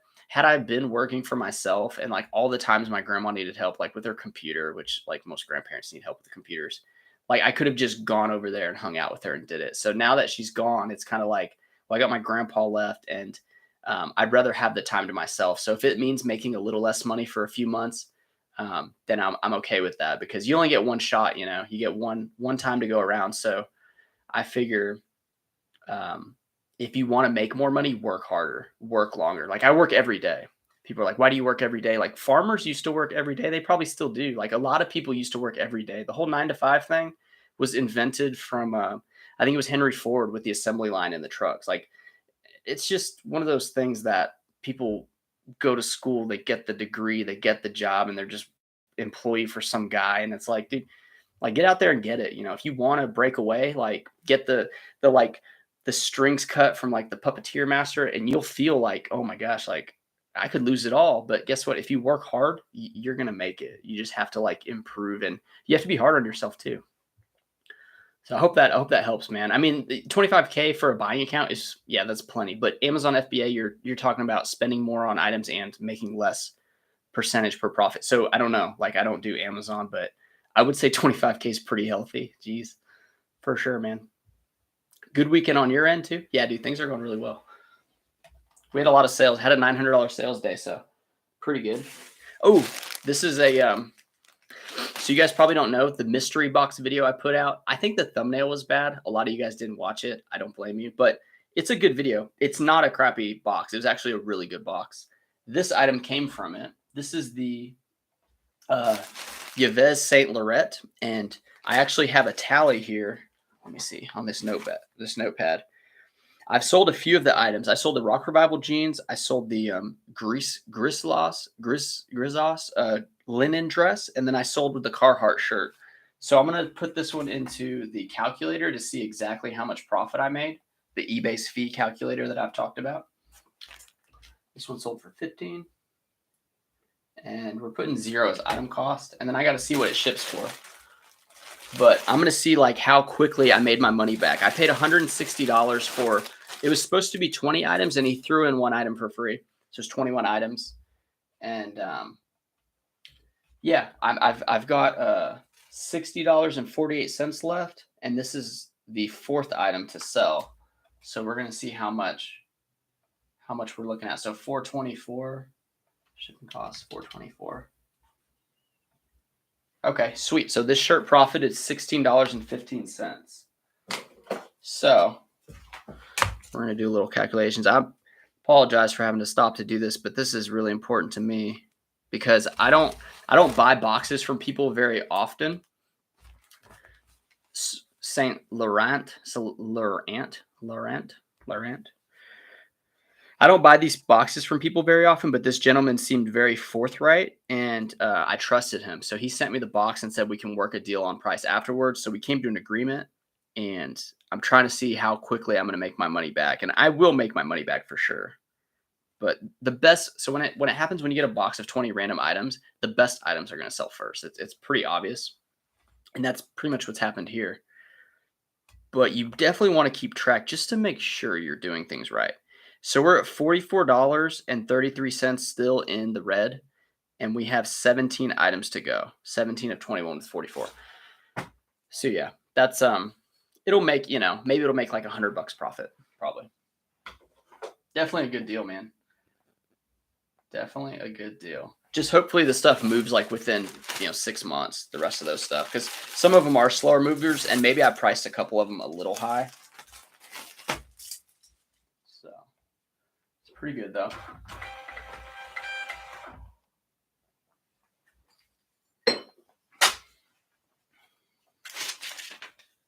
Okay. So I'm going to pack up this next two. This gentleman bought 2 pairs of diesel jeans. This is the diesel Thaver, and this is the Xanthem. The Xanthem's a really good one. So I've talked about this like before. Oh, let's get caught up a little bit before I talk to you about these diesel jeans. You got to utilize rag shops in Texas too. If you haven't, there's tons of stores cheaper than the bins down there. I'm not near any rag shops, and I've bought boxes from rag shop people, but they were too like stretched because I do the Ben's Modern, and like maybe some workwear brands from the rag houses would be good, but you got to have like a really good relationship with the person doing that. The person I was buying from, which was just one box, he had like 5 people picking for him through the rag house, and then he had his own local like shop type thing where he sold all the like really high end $50-$100 t-shirts, the band tees and all that stuff. So yeah, I'm not really by the rag shops, but I don't know if it would be best. I think that's more for vintage and like workwear people, which I do a lot of button ups. Now that you've reduced listings from 35, how many items are you listing now per day? So today I've only listed 14, but I have enough photos done for another like 5. So I'm going to list that after this call, and then I'll take photos for, well, I got to like detag items. So maybe I'll get just 19 today, but if I have time, which I probably will, I'll probably do another like 20. I try to do one box, which is like, 20 to 30 items, depending on jeans or shirts. Or just have like a bunch photographs so that tonight, if I have time after everybody goes to bed, my wife and kid, then I can bust out some listings. Or tomorrow, just have like, let's say, 40 sets of photos done, wake up in the morning, launch those 40. That would be, kind of how I'm running it. So it's really inconsistent, but I'm trying to work on that. PK Zinc, Matt said Thriftlight turned me on to Nike Pro Combat a year ago, got into it, still sitting on stuff, pretty much never touched the stuff now that the comps suck. Yeah. I mean, when it comes to like the athletic wear stuff, I think a lot of that has to do with popularity of what the kids are wearing. Like, what are the pros wearing and what are the kids wearing? Maybe they got away from Nike Pro Combat, but I sell them here and there, but it's definitely not that much money. It's like 15 to 25 shipped, which I did sell one today for 25 shipped. Char's talking about the rag house owners here in Houston, mean as hell. Yeah, I don't know, man. It's tough. What's your average sale price? It's like $21. I think it was like $20.79 or something. We took a hit on one because of a comprehensive thing. Just refunded him and told him to keep it. Yeah, absolutely. It's a lot of it's fit issue with the compression and athletic wear stuff, but yeah, not much you can do about it other than get it back and try to resell it, or just give them the refund, or just kind of like flush them out of your store and move on to other items. Buddy in my area was in Texas, said that they were gold mines. Yeah, the rack houses can be good, but it's the person that's doing the work picking that it's going to be good. Like, to buy from a rack house from somebody, you're not going to get the good stuff. Shipley, Pest Solution. Personal happiness matters a lot. I own my own business and I'm going to sell and be debt free. My monthly sale through is around 50%, averaging 100 to 150 items listed monthly. Yeah, that's pretty strong. I would try to bump up your listings for sure if you're going to do it full time. I think 20 a day is probably what you would need to be at, in my opinion. But my model's a little different. And it depends how much money you have and how much you spend on bills and stuff. Jack said, I've been poor all my life. I live and I'm happy fella now. Stay rather poor and happy. Yeah, I mean, I don't like, I wear a lot of the same shirts. I wear the same pants and stuff. I'm not too flashy with my money. I just want to build like successful businesses so that my kid can be set up pretty well.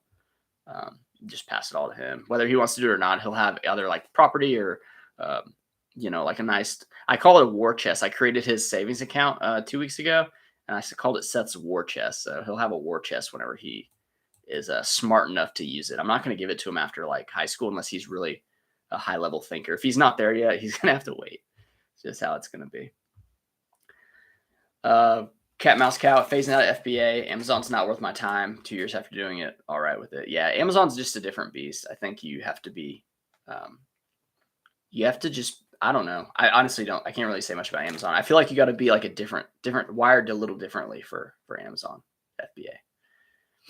Depends on what you find there. Well, last week found a few vintage pieces, but yeah, I mean, if you can go there, I don't even have a rag house near me, so yeah, same. All right, trying to figure out how to type it.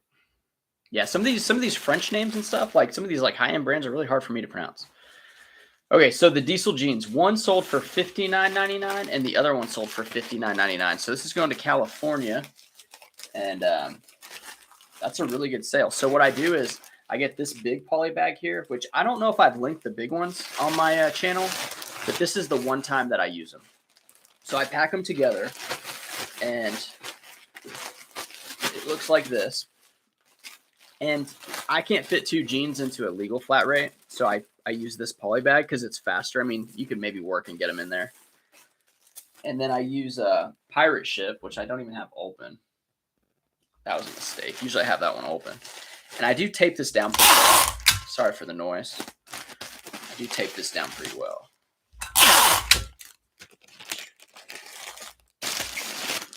This other side.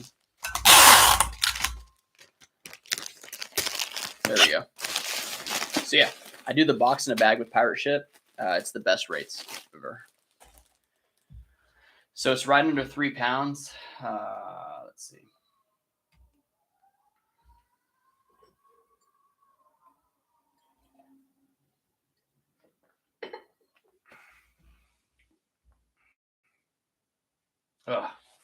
Okay.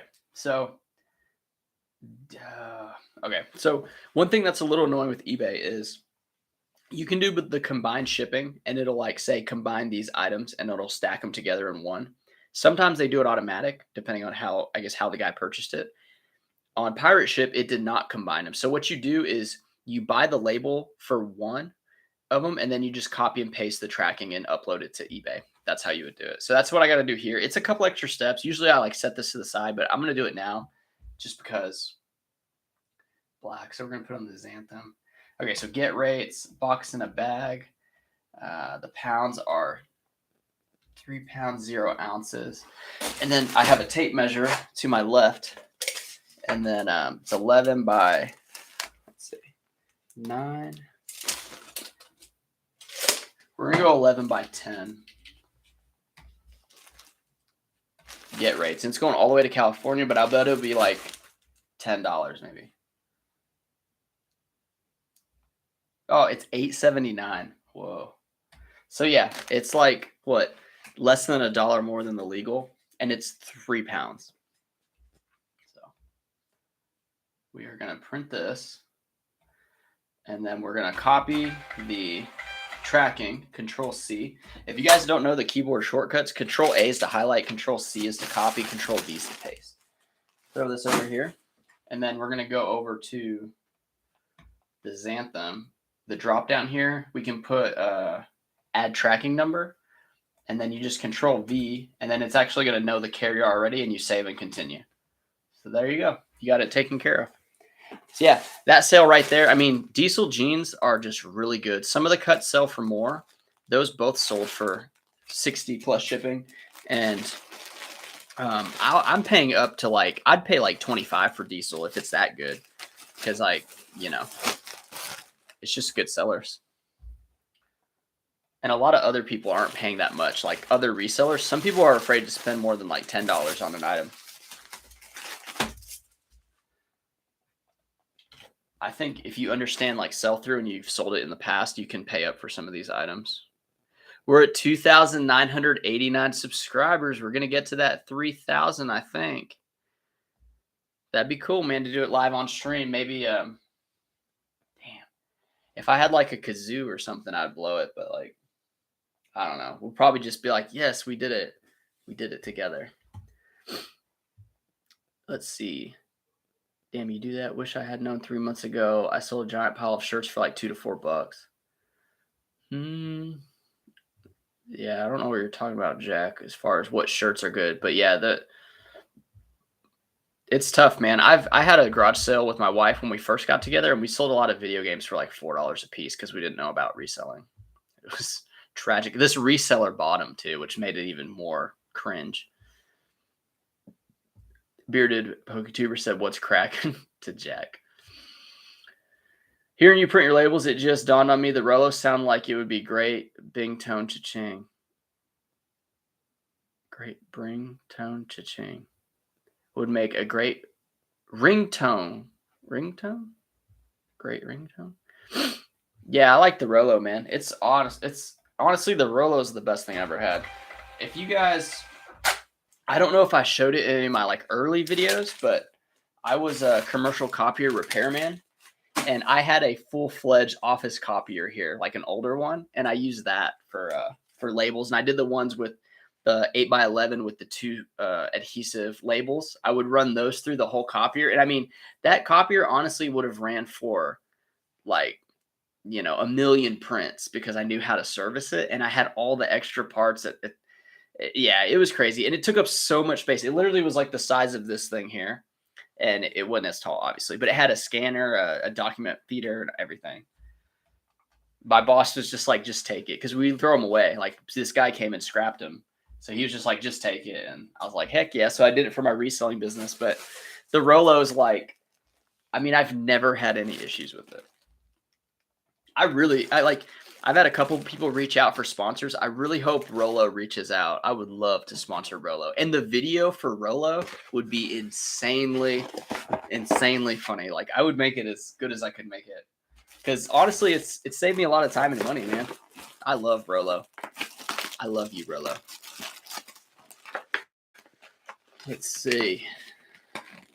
Yeah, packing up orders, man. Sunday's a good time to do it.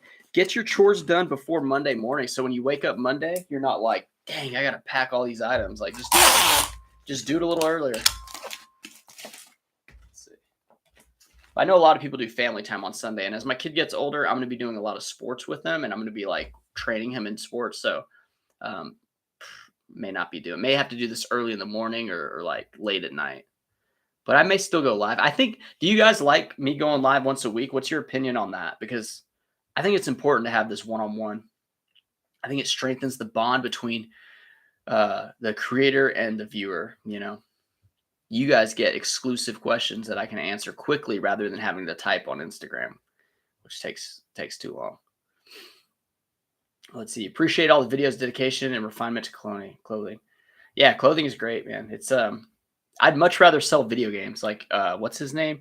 There's the Chase After the Right Price and there's the Phoenix Resale. I love the video game category. However, I don't know, man.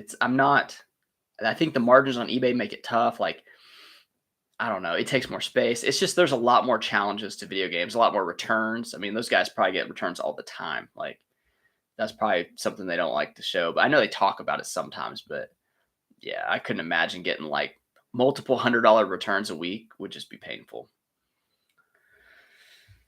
Oh, let's see. I need more boxes. 120 ordered. Yikes. Yeah, dude. Boxes, polybags. I do a thing every month where I look to see what needs to be refreshed, because I buy like 2,000 at a time for my clear bags and the polybags. So like every month I kind of look, and then the USPS stuff, you got to keep an eye on that because sometimes they're really slow about getting them to you. What you can do is you can ask the post office if they have any, but they may only give you like 10.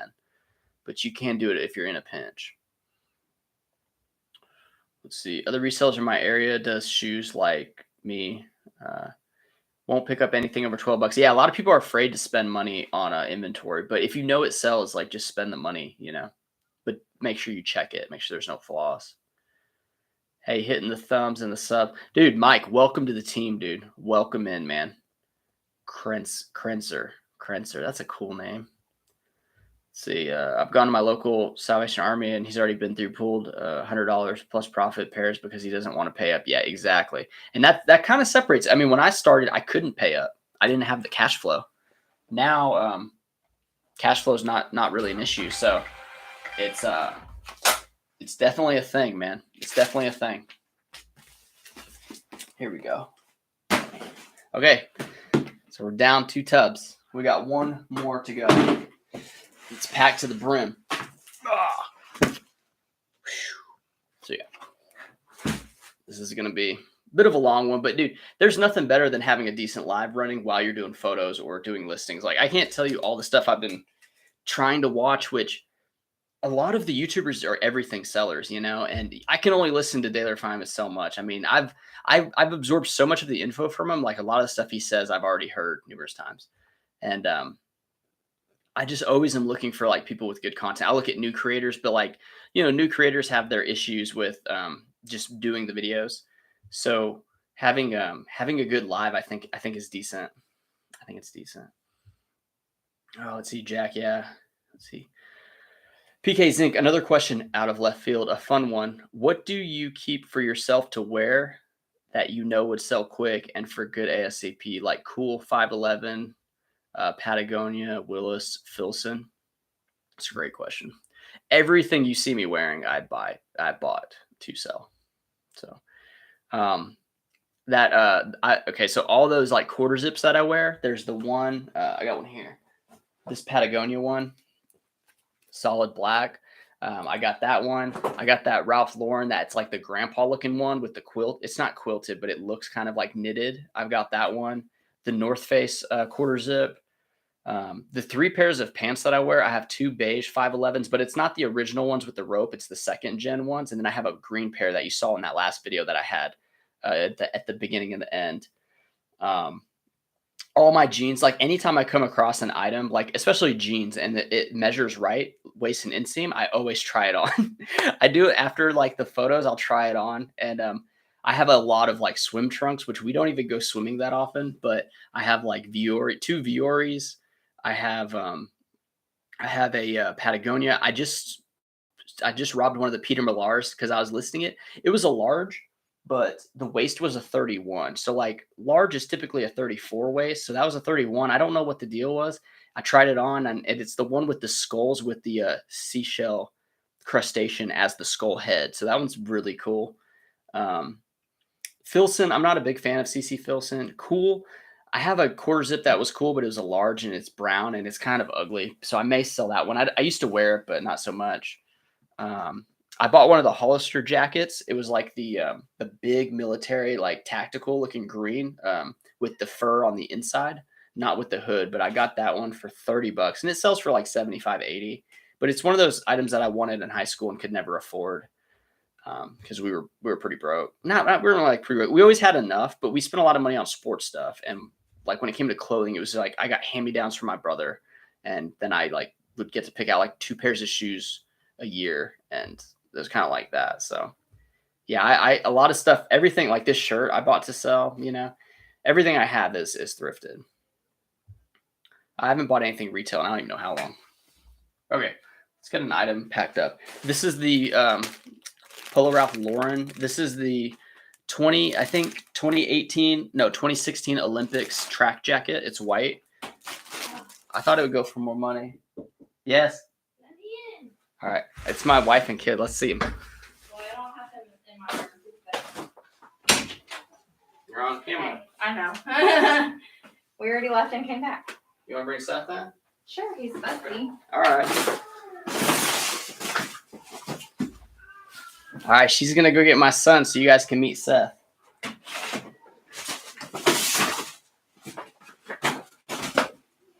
I don't want them to trip over the packages, but yeah, he's fussing right now. But usually when he comes to me, he won't be fussing anymore. Let's see. But yeah, as far as keeping cool clothes, that's one of the perks of the business is to keep all the cool stuff. Imogeniness. Yo, what's up, man? There he is. I'm going to turn the AC on. Yeah, okay. There we go. Hey, buddy. Let me turn the AC on real quick and I'll come back and get him. Oh, you see yourself? Sequania. Hey, what's up, bud? So he's got one tooth. It's right here. You see it? You got that tooth? You got that tooth? So I have the AC off right now, but she's going to turn it on, so it may be a little bit louder. So this guy's not going to be fussy. He likes the cool air. Usually when he fusses, I go outside with him to get some fresh air, but yeah. There you go. All right. All right. Yeah, we're gonna be on for another like 45 minutes, maybe. I know they've been asking a lot of questions, man. Blame them. That's okay. Okay, so yeah, if the sound is too bad, just I get it if you leave. But the fan is right outside my window. It's not too bad, but I do notice it when I'm filming with my my other stuff. Drifter Thrifter, what a great name. Laugh out. It's Monday morning. I got all my packages ready last night. Okay, I used to pre-pack. If you guys are part-timers, I always packed at night, every single night, because the worst thing that would happen, which is great, is if you had 5 or 10 sales overnight, something crazy, and then you're trying to get to work and do your morning routine, and you got to pack stuff up because, you don't want to be late with shipping. But yeah. Yeah, what do you guys think of Seth? Seth's pretty great. Julie Losh said cute. Yeah, thank you. He looked like me when he was first born, and now he's looking more like his mom. So It's all right though. We got the boy right. So she wants another one. She wants to try next summer. So she wants a girl, of course. I love how to write the predictive text change it after the fact. Many bad words. I know how to write. Yeah. No, I got you, man. Predictive text. It can be a thing. I hate predictive text when you want to type like a cuss word and it doesn't let you type it, you know? Viore is banned anyways. That's what I hear, but I've heard a lot of people sell it too. But I have a small pair of swim trunks that I was going to post, so hopefully it doesn't get taken down. Just sold a Filson Buffalo plaid wool Packer jacket a couple days ago for $11.50. That's nuts, dude. That is nuts. I've only found Filson in like the button ups. Dang. Drifter, this awesome. I got twins due any week now. It's life's about to change. Hey, congratulations, man. Dude, the sleep is the hardest part to get used to. You'll see me. If you see me respond to like an Instagram or a comment in the middle of the morning, it's because I'm holding my son. Because she'll feed him in the middle of the night. And when he's going through his Rustbergs, he'll eat every 2 hours just about. So I have to hold him or else he'll spit up. So I hold him for like half an hour. And I just, usually he's pretty conked out. I don't have to like read or like sing or anything. Usually he's just kind of there. And then I'll just like answer comments and whatnot to people. But yeah, it's definitely like the happiest thing you can ever feel. It in my opinion. And people, you know, it's like cliche, but it's true. It's absolutely true. It's like the happiest you've ever felt, you're going to feel happier than that moment. And you're not going to know how that was possible, is what I could say. It's like, because he's my first son, you know.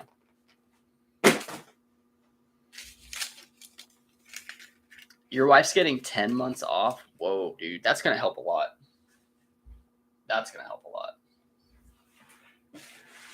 Okay, that was so that one sold for $20 plus shipping, or $20.99, so about $30 on the Ralph Lauren Olympic track jacket. This is a Jeremiah long sleeve snap Henley. It only sold for $8 plus shipping. This Jeremiah brand is very like deceiving. I swear sometimes I've sold it for like $30 and then others I sell it for like, 17. So not really sure what the deal is with that. But I do really well with Henleys. I don't know if you guys sell Henleys, but here's a good one I wanted to tell you whenever I pulled this one. This is just your Adidas golf short, the chino. Now that spring's picking up, these ones go for a lot of money. No, they don't go for a lot of money. They sell quickly.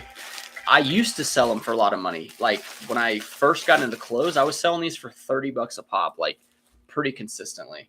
And now I think a lot of people are just onto them, so they don't bring in that much money. But that one sold for $12.99 plus shipping, so 13 plus 9, $22. And I pay like less, like $3 for these pretty much. So yeah, the Adidas, the Nike, the Under Armour, all that, the golf stuff, the Travis Matthew, the Peter Millar, all that stuff are good sellers right now at this time. All right, we're at 2,994 subscribers, so I appreciate you guys that have subscribed since joining the live. Or, oh, shoot. See, I pressed the back button when I wasn't finished because I was distracted. Let's see what this weighs. 10 ounces. Okay. Let's get this going. 10 ounces, $5. All right. Oh, you have maternity leave in your country. Good night, dude. What a great country. That's cool, man. PokeTuber, what a handsome little dude. Thank you, man. Yeah, he takes after mostly his mom, but hopefully he has like some of my athleticism, That would be dope. Where do you live, Drifter Thrifter? And is your tax over 50% for the country? That's what I wonder, because maternity leave for a country is great. I'm actually half Panamanian, if you guys didn't know. And in Panama, if you have a job, I think it's if you have a job, then you get up to, I think it's 60 days paid time off, because they have 30 holidays, and then they get 30 days is mandatory for like paid time off for any job, like even if you're like a waiter or something like that. So they end up getting 2 months off of, but they work 6 days a week, which is interesting. So, yeah, that's how they run it. And I don't know if you guys noticed, but it seems like people are going to the 4-day work week working 410s instead of 5/8s, which will be interesting for schools and stuff like that. Zink said, I had an interested buyer who collects them, trying to convince me to keep a vintage Columbia Briershun bird hunting coat found here. $2 sells for over 100. No comps at that rate. Yeah, it's tough whenever an item doesn't have comps. You know, it's kind of like how cool is the item, and what other comparable items are there to it, and what do you realistically think you could get for it? Your USPS doesn't require you to make a manifest for all these orders. My USPS guy gave me so much crap for having so many packages with no manifest. Maybe you need to talk to the ladies, man. Maybe you need to talk to the lady workers. No, I used to get a lot of crap for I used to put shoes in the legal flat rate. I still do, but I don't sell many shoes. I used to get crap for that. And you want to push back a little bit. Like, you want to be firm because you're a paying customer. Like, they are a service for you and you're paying for their service. But it really comes down to just being friendly. I mean, I'm very, very friendly with these people. They are the ones that told me about the post office bag. They started giving them to me because they saw me struggling with the IKEA bags. So the way you can do it is you can have them gun it in, right? But if they're already against it, maybe there's another one nearby, or maybe there's just someone else you can talk to, because I've spent $50,000 on labels last year. And I even mentioned that, like, kind of in passing, because I was just like, look, I've spent $50K here. I expect like them to scan the stuff because I don't want any defects, you know? And yeah, if they're giving you crap, man, just try to have them orderly, have all the priorities in one bag, have the first class in the other. I mentioned that earlier in the chat. They will notice that little detail, and just try to make it easy for them. Like, if you can line it up for them and they can just scan it one by one, if you can go to the back. But my post office said they have like the windows, right? They said it's best to go up to the window and wait for them to open that side door where like the drop is in the inside. And then I bring it back there and I put it in a bin. They said if I take it around back, they said they may not get to it right away. So they have to get to the ones in that area. So that's how I do it. I used to wait in line and make them scan it all, you know, and it was wasting so much time.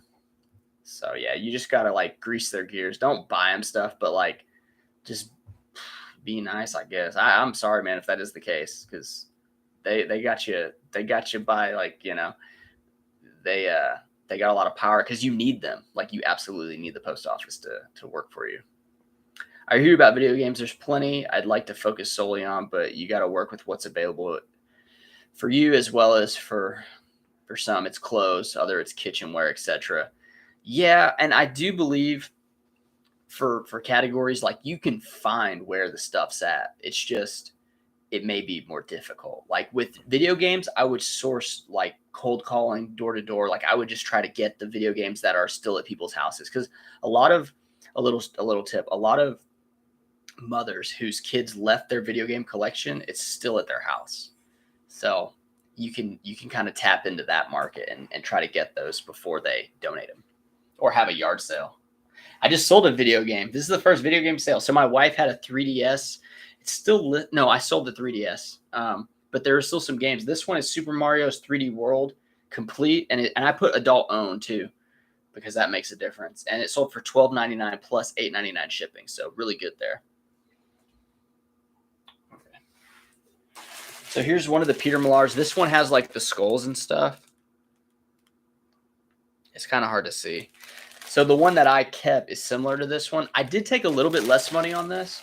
It was $25 plus $8.99 shipping. I had it listed for like $50, but I've never really come across it. And I figure, like, you know, it's $34 for a swim trunk that I paid like, you know, $4 for. So I'm going to take it.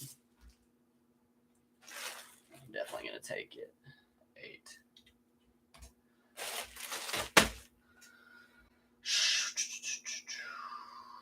There we go. I got some Ariat jeans, and people say, like, I say Ariat. I know it's not Ariat, but that's how I learned it when I first read it. But it's called Ariat. So I have some Ariat jeans. I saw them on Facebook Marketplace. This guy had 3 pair, and I don't know what he wanted for them, but I paid him $40 for 3 pair, and they're all really good condition. That's, I think, the second one that sold, and I'm about to tell you, it sold for pretty good money.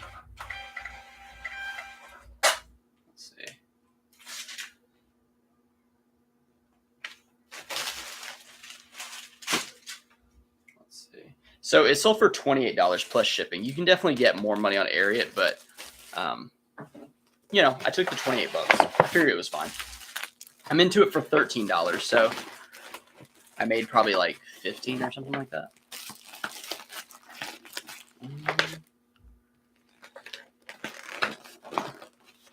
Oh yeah, Drifter Thrifter said the mail lady at the post office sold her a bunch of stuff to resell.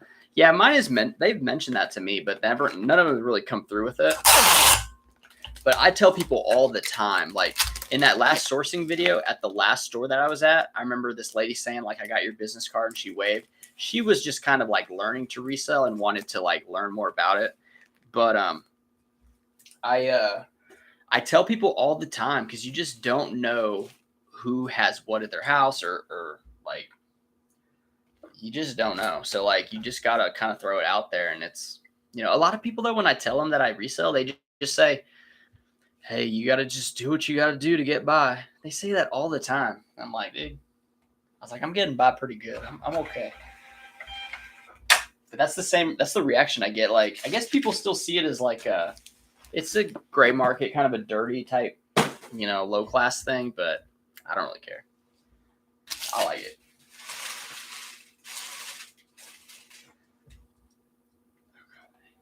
This is a women's silver boyfriend jeans. So silver jeans are better for men's for sure, but the women's have some good ones. I end up taking an offer on this one, because at this point, if it meets like a $6 to $8 profit, I usually just take it. Just because so many items are coming in and out, and I want people to buy more than one item. That's kind of why I take offers too. Although I did not have that many today. I only had one combined order today.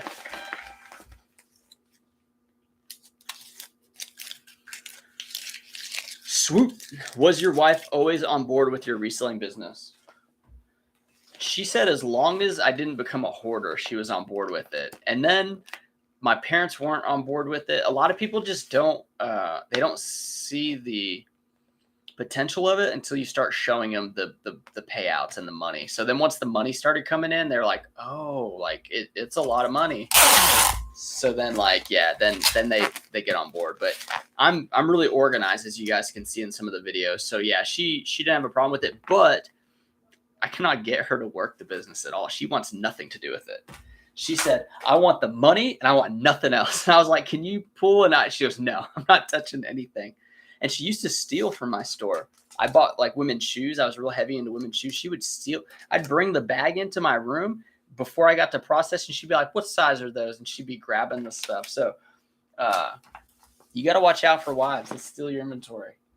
But no, she doesn't want to work it at all. She likes her job. And that's fine. I'll just make my son do it. I'll force him into labor because he's smaller than me, and I pretty much made him, so I can do whatever I want, right? Now, I mean, I want my son to work for the tax write-off. You can have your kid as an employee, but they actually have to like do work. You can't just like not have them do work, because you could probably still deduct it. I think it's 12 grand a year is what you can deduct, and then you could just put that 1,000 into a like some type of growth account or something like that. So eventually I'll have my son work, and hopefully he like understands the concepts of business, because you really don't learn a whole lot about money and finances in schools, at least not where I went. We learned Texas history though. A lot of people don't know Texas schools teach Texas history a lot. Julie said, my post office won't scan them in because we get a discount. They won't scan more than 4 items. eBay scan form doesn't work for me. I switched to pirate ship because I can get, oh my gosh, that seems illegal. I'd say, let me talk to your postmaster. If they said that too, then it almost might be worth driving to another post office. That's crazy. I'm sorry for you, Julie.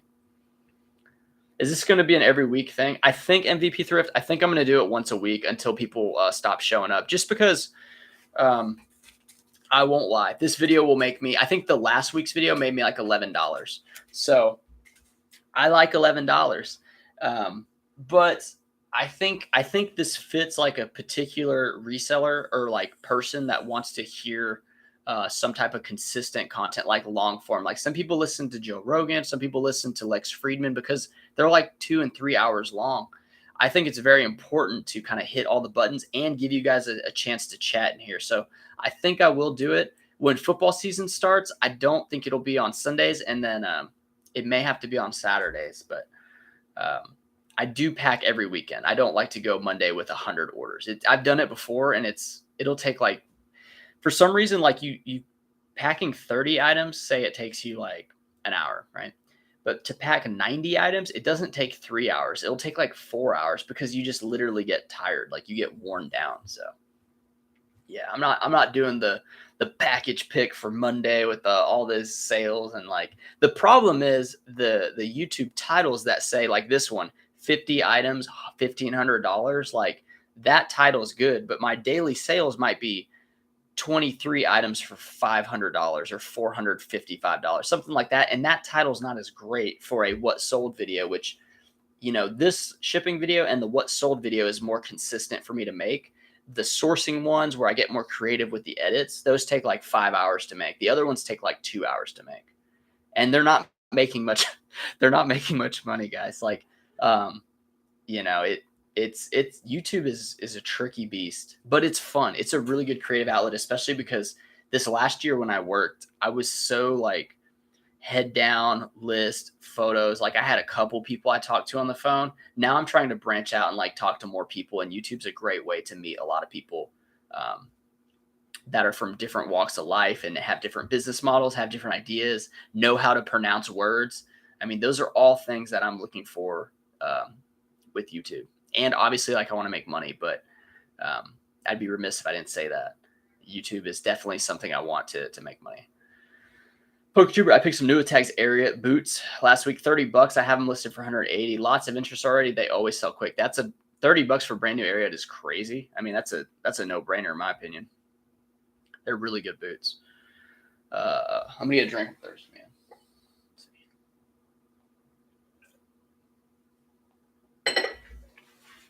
I gotta keep working though. I can't just chat, man. My wife's gonna like, what the heck, dude? You're on here for 3 hours? Like, well, yeah, I was. I've been doing a lot of like the dinner work, because she's feeding the kids so often. So I've been like cooking a lot of the meals, which I don't mind. I mean, I'm fairly decent at cooking, but I figure anything to help her, because like he's literally eating off of her all the time. It seems like he's like 15 pounds, 4 months. His 4-month checkup is Tuesday, and I think I'm going to go to it. And that's another thing. If I had a regular job, a 9 to 5, I wouldn't be able to take off 2 hours to go to his appointment. But now I can just go to a thrift store and meet them over there at the appointment and see like his growth chart. And like his doctor's really cool. I really like the guy. PK Zinc, I delivered USPS curbside for a year and a half until May. I now know too much about the mail. Hey, yeah, I don't know if you had it, Zinc, but at one of the post office that I went to, they had guys that they called the throwers. They had throwers back there. So good luck for those selling pottery and breakables. People are surprised you sell on eBay, yet they all buy on eBay. How do they think stuff gets there? Laugh out. Some of us just don't upscale. Ask people where they think Amazon stuff comes from. They won't be able to tell you. I actually don't know that many people that buy on eBay, but a lot of like people that live in rural countries, like rural, like, just farther away from stuff, a lot of them buy on eBay.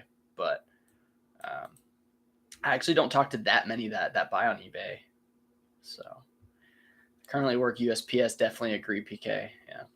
I didn't know you worked there, Thrift, MVP Thrift. That's cool. If you fold up the bottom of the envelope about 1.5 inches, press in all the corners, you'll get more space. Good tip, VIP. Good tip. Seems like kind of tricky, but you said if you fold up the bottom of the envelope 1/2 inch and press the corners, you'll get more space. Let's see. You mean like this? Like the bottom like here? Is that what you mean? Possibly. That's what I do. Let's see. Drifter Thrifter, when my wife is bed, I'm bound. I said I'm going to teach her to delist, relist finally. That alone, an hour a day would be massive. I think delist, relist is not a good idea. I think it's a waste. Bro, I have a fiance and 2 daughters, 1 teen and almost teen. I have sneak. You have to sneak shoes in. Yeah, dude. People love shoes, man. I mean, think about like, I myself don't consider myself a shoe guy, but I have probably like 15 different pairs of shoes. That's like boots, like loafers, workout shoes, casual shoes. Women have like 30 to 50 shoes. So like the women's shoe game is real. What's a fair price for Peter Millar Masters Polo? Pre-owned in excellent condition. Is it the green one? If the size is good, I mean, now that golf's picking up, I would list them. I got to run the comps, dude, but I would probably put it at $30. But that's just kind of like spitballing. I don't really like stretch too far. Now, the Peter Millar I picked up that you saw in the sourcing video, I'm going to do very, very detailed research to get the most money out of those because it's just really rare that I got all the Scotty Camerons like I did. I got 5 hours to pack 50. We'll be done. Just getting my 10 a day in whilst watching you. I list in the house, pack in the shed. Cool. Exactly. I haven't missed an appointment all pregnancy and no plan. Yeah, perfect, man. Whenever you work for yourself, you can make those appointments. Daniel Garris. Hello. I dropped off packages yesterday and I realized I forgot to label on one. Dang, I never did it. Dude, that's almost like forgetting your wallet somewhere. It's not a good thing, man. I hope you can like figure it out or have them figure it out for you. Oh, but I just price and pictures as I do it. So many of the dead items still instantly. Yeah, I get, I mean, I guess it was Tech and Chris talking on their last one about like, you're trying to fool like a multi-billion-dollar company by relisting, delisting. But if you do new photos and adjust it, I guess it's fine. My thing is like, I'd rather not do the relist, delist. I'd rather do 75% off and just get my money back and then just buy more items because it's just worked for me. So that's kind of my my reasoning to not relist, delist is mainly that.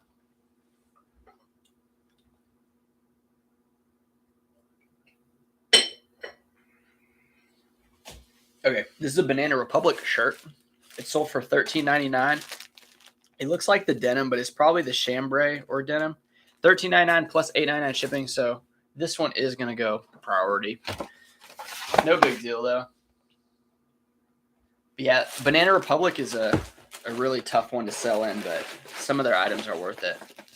You got to look at, I think it's Kaylee Eileen. She talks about factor stacking, like substantial things. And it's true. Like some of the brands that aren't as popular, if it has like a lot of stuff going for it, like linen, denim, silk, styles, prints. I mean, all that stuff matters. Sizing. So you can pull money out of brands that aren't like expensive retail brands as long as they have like enough things going for it. And this is one example. It's not a lot of money, but it's a pickup, right? This is a yellow shirt.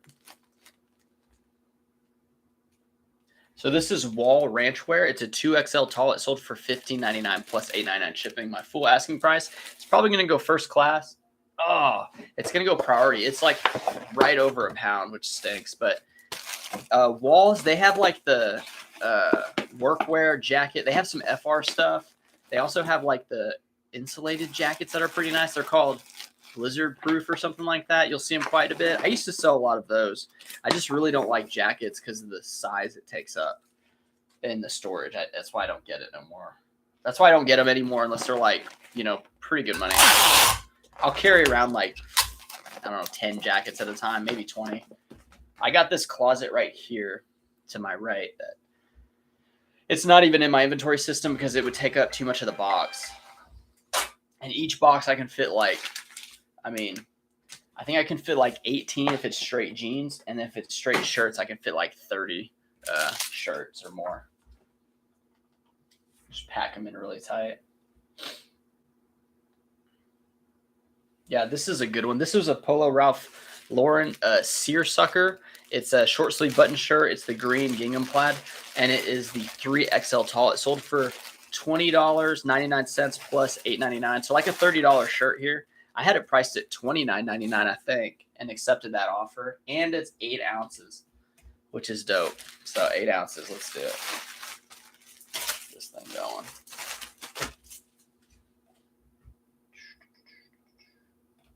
Okay. Let's see. It's the 2 tones of blue with horizontal stripes. Oh, okay. You're talking about the Peter Millar. I don't know, man, because some of the Masters ones can go for really good money, but I think 30 is a pretty good price. But I would just look to see if you can find any like it. And if you can't find any with the stripes, take stripes off. Or if you can't find any blue stripes, take blue off and search Master Stripes below Peter Millar and see what comes up. I stopped relist, I think, when it started affecting the store in a bad way. That's the thing. It's like you can't really tell how it's affecting it, right? I mean, I don't look at the analytic chart that often. I don't look at like how many impressions you get.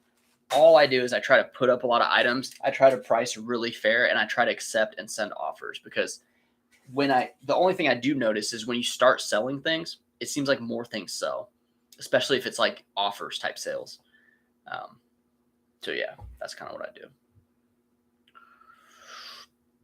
Drifter Thrifter, I find paying more for promotion works way better than doing a percent off sale. Just promote 5% and my sales go nuts and no need to send offers, no promotions, and I'm a ghost town. Interesting. So yeah, that's another way to do it. I mean, promote your items. You get the listings and then eBay gets their cut. And I bet you eBay wants to feature your items because you're paying them, to do it. But I've never promoted anything and I sell stuff all the time, but I sell a lot on offers. So maybe that's a thing.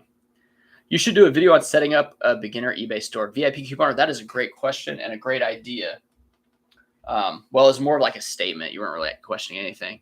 You're just telling me.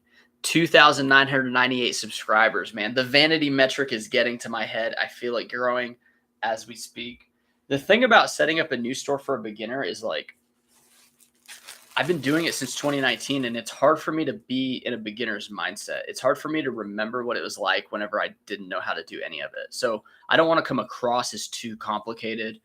And there's a lot of things you can do well when you set up a store brand new, but there's a lot of things that you don't need to do when you set up the store when you're brand new because you're more worried about like getting an item to sell and making sure it's shipped on time and in the correct format. Like it actually would be a challenging video and maybe I'll be up for the challenge, but I don't know. I don't know if I'm the guy. I don't know if I'm the guy for that. And maybe that video will go viral though, but I don't know. I wouldn't want to set it up and not set it up thorough or set it up too thorough. You know what I'm saying? Like, I guess the title would be like the basic, easiest way to set up an eBay store. Nothing flashy, like just get sales, something like that, maybe. Honestly, if it was a brand new store, and are you talking about like going through the clicks of like how to actually create the stuff? Because I mean, that's how I would probably do it. And tutorial videos do really well. There's I think it's the Ching King has like some monster videos with like tutorials. And I mean, my video that kind of went off was a tutorial video. So maybe there's something to it, but it's like, do you want to chase a viral video or just put out a video that like you feel like putting out, I don't know if I don't know, are a lot of the audience like need to know how to set up a store or what? I don't know. I guess maybe there's something about that VIP. I may even write that one down. VIP. I may write that down. Idealist relist too, as eBay over here changed something with the post cost, so mine show up with excessive post cost. So I got to fix them all too. Yeah, I mean, you just got to get into a little bit of issues when you start tinkering with the listings after you're done with them. I noticed also when doing promotions, when I started doing sales and bringing up promotions lower, sales started to stop. I raised promotions back up. Yeah, you're just kind of like throttling the impressions, I think, with the promotions. But if an item's not good, it's not going to sell. I mean, you can promote it, but if it's just not desirable, it's not desirable. People just want the price to be right, so. But there's only so much you can do to boost sales, so you can't do them all. Can't hurt. So I do them all. It can't hurt. Yeah, it can hurt your time, but if you have the time to do it and you're fast about it, then yeah, I guess that's fine. It's just how you want to use your time. Rather than 7% clear, I try doing 50%, 10%, 15 promotion. Oh, I see. Yeah, 50% off with the promotions makes sense. It makes no sense. No, I mean, it makes sense.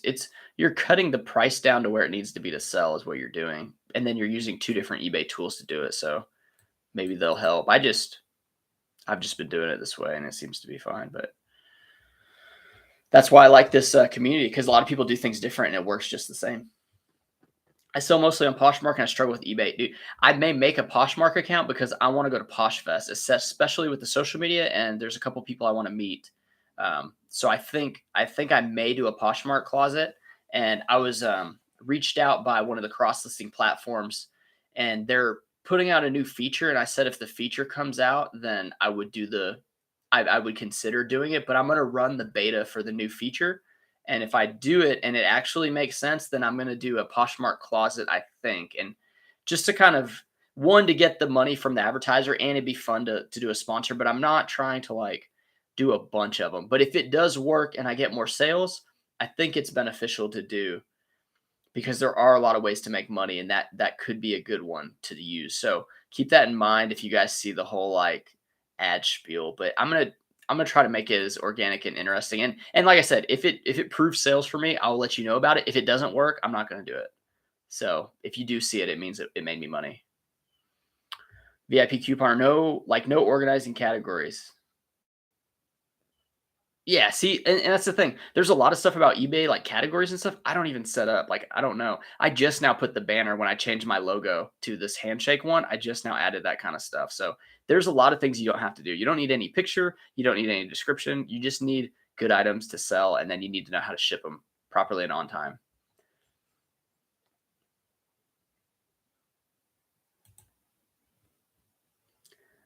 Julie Losh, a video on how to set up combined shipping discounts on a store, or someone to suggest one to me. So I made a video about it, but it wasn't great, but it does show my strategy. And then I linked Daily Refinements, who has a much more detailed one with like chapters and just parts you can kind of jump to. So you can look at mine, see what I price it at. I'll tell you right now, it's $8.99 for all items, $2.99 if they order a second item. So it's $11.98 for 2 items. And people are okay doing that because it's like, oh, well, I'm not paying $9 for each item. I'm just paying the one, and then I get a discount. So I call it a reduced shipping um, discount, not a combined shipping discount. Because when people hear combined shipping, they want all of it for one like low shipping cost. But a reduced shipping discount means you're taking off a little bit, but it still goes up the more they buy.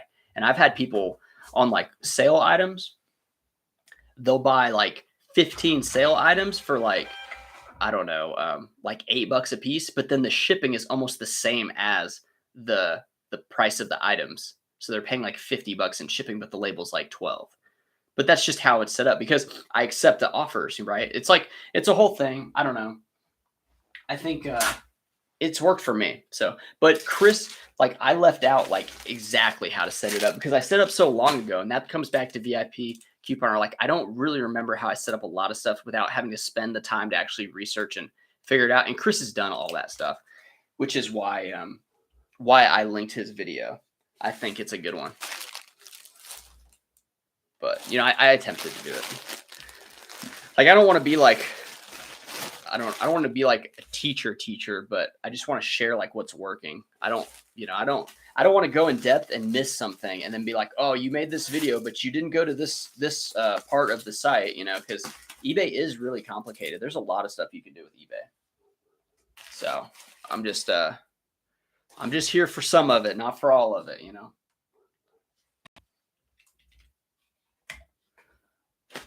So this was a pair of Nike 6.1 chino pants, which is interesting.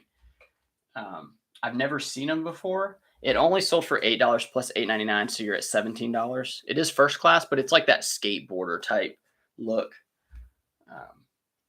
It hit my 50% off sale, so I was trying to get like 25 for it. This is a good one here. You probably won't see a lot of it, but you remember that Gas Monkey Garage, the TV show where the dude would buy all the cars and he would get online and see what cars were posted to Craigslist and he'd buy them and they'd restore them. And the short mechanic with the big beard would do like all the work for it. This was a Gas Monkey Garage thermal shirt. These are pretty consistent sellers for me. Like they sell quickly and they sell just all the time. And it's like a $20, $25 sale. This one had like camo sleeves and it's black. So pretty sweet one here. Yeah, so yeah, Scott Chichinking. Yeah, and I mentioned him earlier. I just saw some of his videos are getting like massive amounts of views because he's doing a really good job with the tutorials. How many Ralph Lauren, Brooks Brothers, All Saints? I looked at my store. I have like over, I think it says 1,000 plus Ralph Lauren in my store, and I have 5,000 items. So 20% of the store is Ralph Lauren. I've done Posh for about 6 months now, and I like it a lot. A lot to learn, though. Yeah, if you think of Posh as a lot to learn, like go to eBay, and it's even more detailed. So Chris is setting up a store inside his new warehouse. Taylor Farms to start a new series. He's the boss.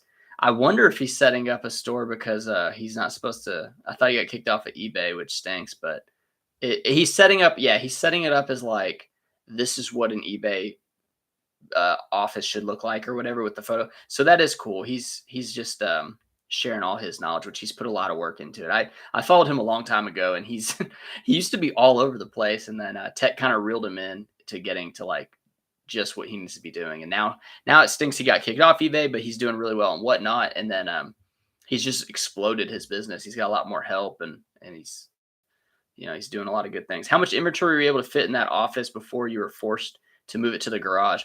So this rack here was my storage system before. And these bins, I can't even lift that one with one hand. These bins were actually my only bins for inventory. So I had I had like 12 or 15 bins. I sold some at a yard sale. I had so many bins, and I labeled them A, B, C, D, E, F, and I put like items in it. And I was selling like just everything, So and then I got into shoes, and I had the shoe rack set up. You can see my older videos how the stuff was set up. They're hard to watch though because I just didn't understand videos back then as well, and I didn't know what I was doing. I was just posting videos because it seemed like that was the thing to do. But now that I have a better like grasp on it, I would say probably a few hundred items. But I had big items too. So and then I have a video of where I built the shed in my garage. And it's not a great video either. I honestly thought that video was going to go viral. Like it got like 80 views or something, but I built a shed in my backyard. I moved everything from my garage into the shed. And then I started buying those Husky racks back when they were like $180, which they're like $300 and $350 now. It's crazy. But yeah, it was probably a few hundred items. Okay, I'm going to get back to Drifter Thrifter whenever I get this one labeled. Yeah, we still got some more to go, and dinner's, well, it's 5:30. We eat a little bit later, so I got time.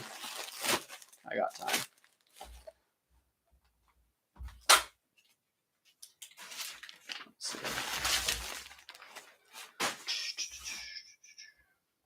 This one.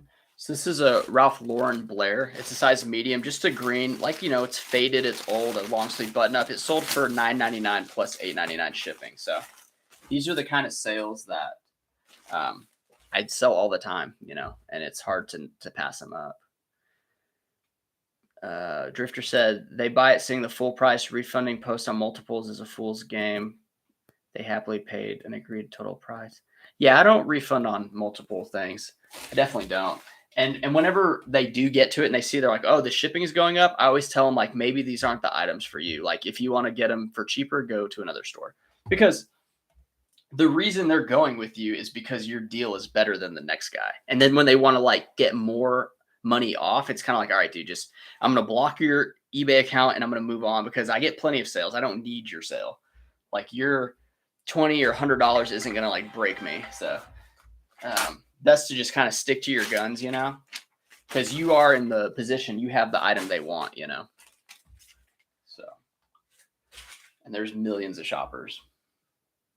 This is dang it. I clicked on one. So like sales come in and I clicked on one that is still in the warehouse. This is a Wrangler. This is Pearl Snap. It's that red and black plaid. This one, I call it like the lumberjack plaid. I don't put it in the title, but that's what I think about whenever I buy it. This kind of stuff sells really well. It's the flannel. It sold for $14 plus $8.99. And it's at the 12-ounce rate. It's a men's large. This is the Wrangler Rancher. So Wrangler Rancher. $5, 4-cent label. Let's check the subs. Let's see if we got there.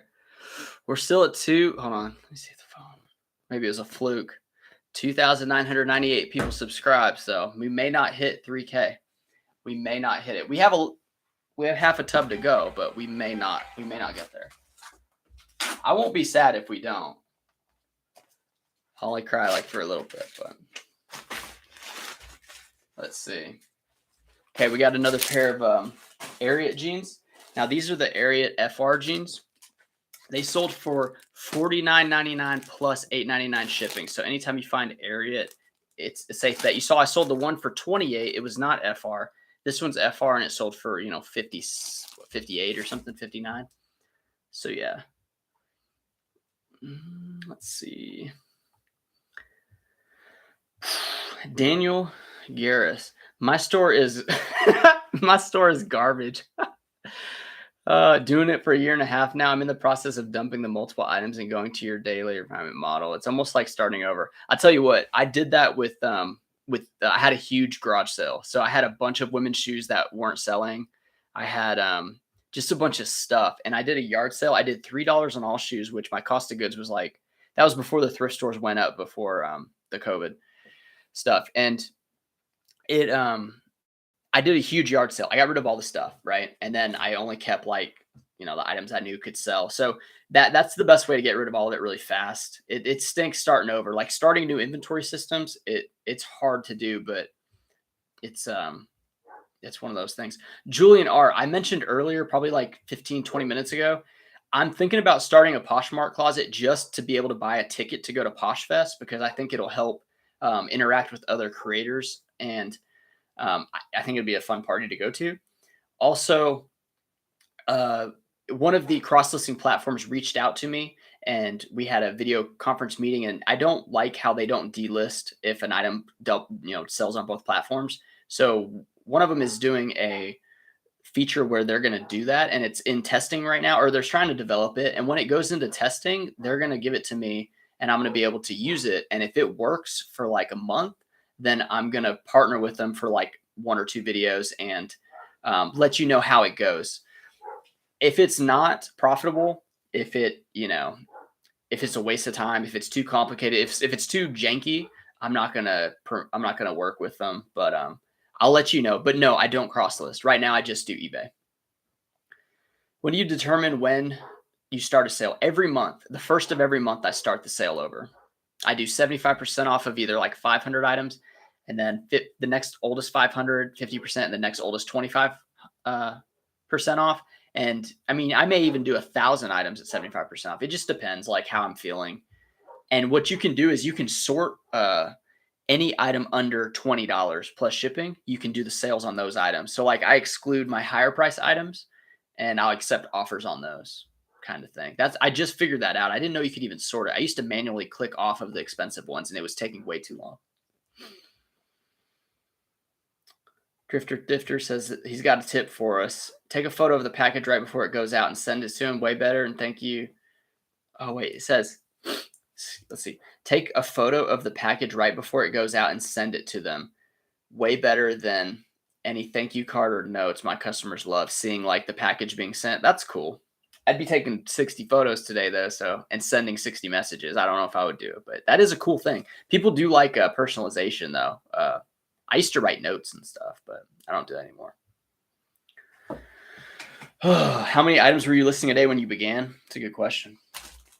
Let me get this one. I'm actually going to put this one in the legal envelope just because I don't really want to fight with a small one.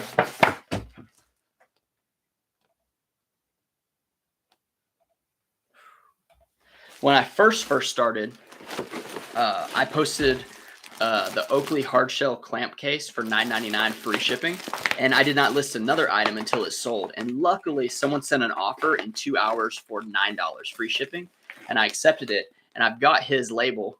Let's see. I got his label right here. I kept the label. I had it on the refrigerator, and then my nephew ripped it down, and he like crinkled it. But I'm gonna probably frame it. He was my first sale on eBay. After that, I can't even get this one open. Hold on. After that sale, I realized, and once it got to the buyer, I felt like, this is going to work. I ended up, just like a handful of items, because I still had to learn so many things. Legal. I had to learn so many things. And then for some reason, and I bet a lot of people do this, I opened up all the platforms. I got Mercari, Poshmark, Amazon. I was like, I'm going to sell on every platform because I can resell. Like, I am king reseller. And then I had all these platforms with different issues, and I couldn't figure out what I was doing. And luckily my mom was like, look, you're making more sales on eBay. Just try to do eBay and be really good at that and not try to be okay at everything. So, thanks, Mom. I really appreciate that. So yeah, I mean, I worked full time. I was trying to do YouTube. You can see those videos in my early days are just rough. I was doing a lot of like construction type work. So I was really tired. I mean, physically, I framed houses. I worked general construction. I got into the copier job. It got a little easier because I was indoors a lot, but I just tried to list as much as I could. I did a lot of my work on the weekends. I was just listing anything I could. So some days would be 20, some days would be like 10, whatever I could get. If I had the inventory, I would list it.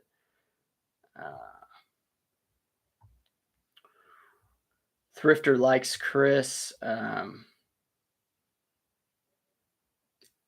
can learn from anyone but in this game.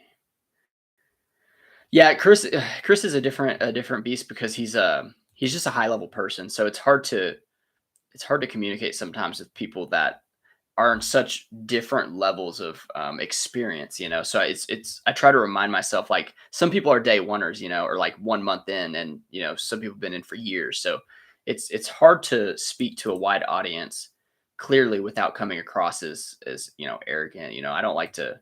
I hope I don't come across as arrogant, but I'm kind of a conceited person. I do believe in myself very much.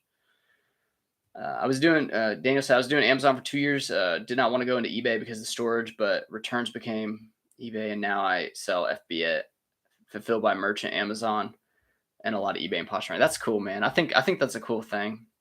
Amazon is and eBay. I think if I didn't sell on eBay, I would try to sell on Amazon because it's just such a huge buyer base. But I've talked to a lot of people that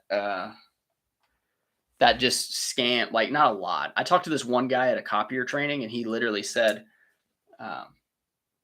he repaired like vintage boats. He would buy these boats for cheap, and then he said he would just buy the part off of Amazon and return the old part that came from the boat. And I was like, dude, I literally told him, I was like, dude, I hate people like you. Like, I didn't even want to be around him.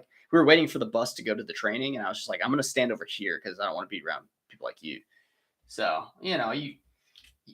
if that's like the buyer base, even like, I mean, everyone's got people that scam and stuff, but like, Amazon has such a generous return policy. Like, eBay will help you out a little bit. They'll help you out some. Low ballers who act like they're doing you a favor. Yeah, dude, low ballers do it all the time. They say like, dude, don't you want the sale? Like, I'm offering $4. I'm like, dude, I don't need your $4, man. Let's see. Thoughts on men's formal wear, ramped up sports coats, suits, leading up to the COVID. I hate these things. It's just like you need to wine and dine them just to sell. Oh, that's a good way to put it. Yeah, it's a different customer base. So the guy buying like a blazer to wear to like his buddy's wedding is different than the guy that's wearing the shirt to go golf with his buddies. So it's that's what you're getting into when you sell the higher end stuff. But if you're selling $100 items, I sell things for $20. Like, I'd much rather sell things for $100, but it takes more work to get the sale. Like, everybody wants to do little work and make lots of money, but like, to make a lot of money, usually you gotta do a lot of work. So it's tough, man. It's very tough. Maybe you can get somebody to do that for you though. Everyone needs to like also. Daniel throwing out the like. Yeah, we're at 59 likes. That's pretty good, man. It's crazy. Oh, dude, we hit 3,000. Check it out. I'm not gonna show you the money. 3,000. It's not much money anyway, but 3,000 people subscribed. Oh, I'm glad we made it, guys. I really appreciate it. I'm gonna quit YouTube now. I've reached the pinnacle, the highest I'm gonna achieve.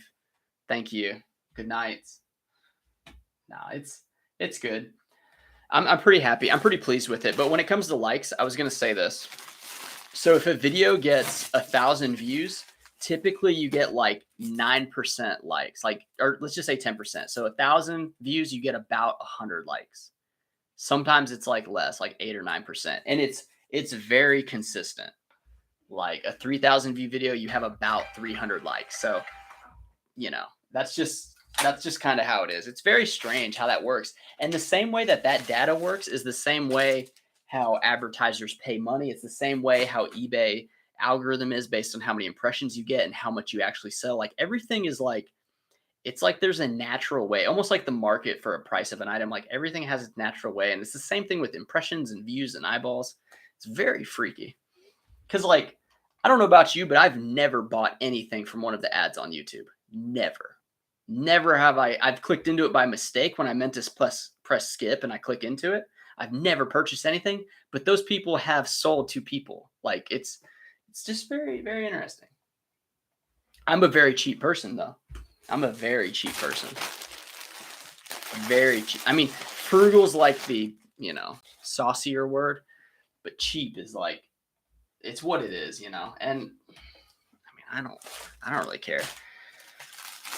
Like a lot of the shirts I got are thrifted. I mean, almost all the clothes I have, like the shorts I have on now are $1 American Eagle chino shorts that I bought 6 years ago. I found 2 and they're in my rotation for shorts. I used to spend like $30, $40 on stuff, Joe Gallo. Every time I see your name, I think of Joey Gallo for the Rangers. I'm currently at 350 items listed and running my eBay side gig in a room the size of yours. I'm looking to do a lot more sourcing going forward. I'm also looking for my garage for future storage. Looking at my garage. Yeah, like I mentioned before, I built a shed in my backyard, but I know how to frame and I know how to build things and I have the tools. But I built the shed. I put all this stuff like mowers, saws, woodworking stuff, all that junk in the shed outside. And I just turned my garage into a warehouse and a workout area. And it also has our laundry and water heater and AC unit. So, but yeah, that's good, man. 350, keep it going, dude. I ran a lot of items while I did my full-time job. I was in the few hundred items and I would always ask people like, how many items do I need to go full-time? And it always comes back to how much money do you need to survive and how much money are you selling per day? Because eventually it should even out if you're selling the same stuff. If you're selling stuff, $1,000 items and then $10 items, it's going to ebb and flow. But that's how sales is for most people. Car salesmen. I mean, it's kind of whatever you can live with. I can't believe we hit 3K though. Still pretty happy about that. Oh, there's the AC units kicking on again. So this was a cinch long sleeve shirt I sold. I kind of cheap sold it for $18.99. That's including shipping. It was purple, and I think that's part of the reason. I don't know. Sometimes the rare colors sell for more, but sometimes I just accept it because I find a lot of cinch in my area. So I'm okay just like flipping this one because there's probably a reason why it didn't sell right away for the full price. It's David A. In the UK, we're facing economic crisis. I have 2,300 active listings 6 months ago. So it was excellent listing every day, and now sales are down 70%. Yeah, no. Real world issues hit hard, man. I'm sorry about that.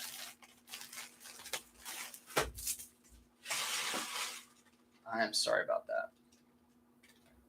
It's crazy how like people overlook being comfortable where they're at. Like they find reasons to like be like, man, my life sucks, but I mean, I've got family in Panama that work and are super like educated and smart, and they don't make that much money because it's the poorer country. That's just what it comes down to. So it's kind of a shame how things are like that, man. VP Cuber, I'm totally blind. I find your videos very helpful. Yeah, I think you've mentioned that before, man. I'm glad I can help, dude. I'm really glad I can help. Daniel Garris, doing arbitrage is getting hard. Amazon new arbitrage, I mean. Yeah, no, a lot of people are catching on to the Amazon thing. Like, 5-10 years ago.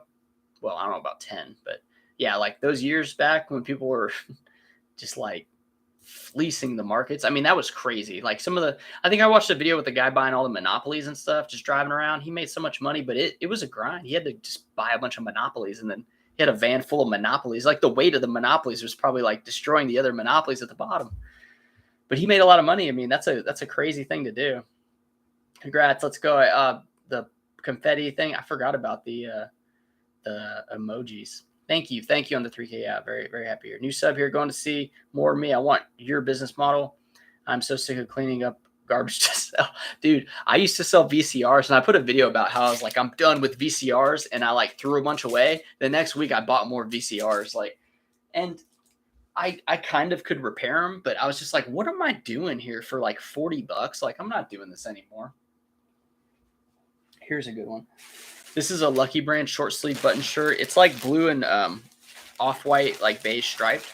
I passed on a Lucky Brand, and this is a men's medium slim. I passed on one at the thrift because I couldn't remember, and I don't think the sell-through is very strong, but I mentioned this in my sourcing video. My items, because of the pricing and because of the offers, like they sell better than other people in bad sell-through rates. It just does. And it's like I passed on the Lucky Brand. I'm like, why did I do that? Like I even left the store and I was kind of like, I think I was in the car driving to the next one. I'm like, what am I doing? Like you start second guessing yourself when you look too into the details. Sometimes you got to look at like what you've sold in the past, but like, I don't know, man. Sometimes I got two in my head. Sometimes it's just best to buy it. If it doesn't sell, just make your money back later. But it's definitely a thing, man. We got like a few more to go. I'm gonna make it though. I got to. No one else is gonna do this for me, so I have to do it. It's just like, how long do I want to sit here? I'm gonna go at 3 hours. I'm gonna be done. That's what we'll do. This is a Royal Robbins. Royal Robbins is a really good hiking, like outdoor brand. Sold for $15.99. This is a pair of shorts too. Let me double check. Yeah, this is the pair of shorts. And let's see. I keep pulling it off before I get the number. 11 ounces. Love it, man. Awesome. Awesome. Awesome. Awesome.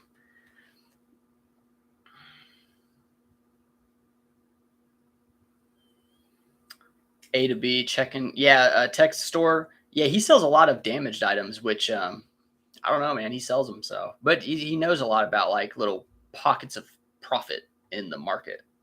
It's hard to compare yourself to somebody with a lot more knowledge. Like you can absorb as much knowledge from me as you can, which I want you to. But when you're out there looking at it and you're just like trying to remember what you saw on YouTube, I mean, until you actually buy it and see if it sells and see if it doesn't, like until you start doing that enough times, it's really hard to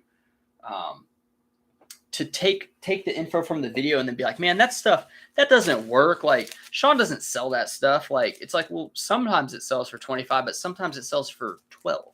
So it's like, I'm okay because I don't mind holding an item for a year or 6 months. Like some people need the money now. They need to get that turnover. Like I don't really need it. I mean, I have items that sell all the time because I've been listing so many for so long. It's just different. It's just a little different. This is Ralph Lauren chino pants, and it's right under a pound, so that's good. That is good, dude. Sold for $12.99 plus shipping. When it comes to chino pants, man, like you can go heavy into Ralph Lauren if you can get them for $3, $4 or less. You can make money with them, but I would rather not. I just fall into the trap of like I used to sell so many of them that I buy a lot of them. We're gonna pack this one. Got a pair of Rock Revival jeans. Usually these little things are broken off, but they'll still sell if it's broken. It just sells for more if it's not, and we'll see what this one sold for. Let's see. We'll see. Dang. What do y'all think the Rock Revival sold for? It did sell for $8.99 shipping, but what was the actual price? And it's like a men's pair, size 31, Matthew. I wonder if anybody will get it. I like the new in-box older VCRs. It sells for big money. That's why sometimes it's hard to say no. Yeah, I bought that Denon receiver, and it was with the box. And it wasn't new, but it had the box. I was like, dude, it's got the styrofoam. Like, I'm going to buy it. It sold, too. It made like, I think like $80 on it. Joel, thank you for your time and feedback. Looking forward to more lives. We're going to do it once a week. I think we're going to do a shipping on the weekend because I have to do the shipping. MVP Thrifts. It sold for $35 plus $8.99. So you are the winner. That was crazy. That was crazy. I wonder if he cheated, though. I doubt he cheated. but that was pretty dang close. You're a penny off, dude. Could you imagine, like, if you were on The Price is Right, you would have got, like, almost the perfect score. But had you been a penny over, they would have been like, no, like, you were over. Sorry. See, this one's kind of tight. Like, if you guys notice, see how, like, bad this looks right at the end? It's barely closing. So, like, you know, like, it kind of popped open there. So I'm just going to, I may put 2 pieces of tape. You're not supposed to put a crazy amount of tape. Like, 1 would get it done, right? Like, that's plenty. So I'm just going to leave it at 1, but you can put a couple. You can put a couple. They won't say nothing about a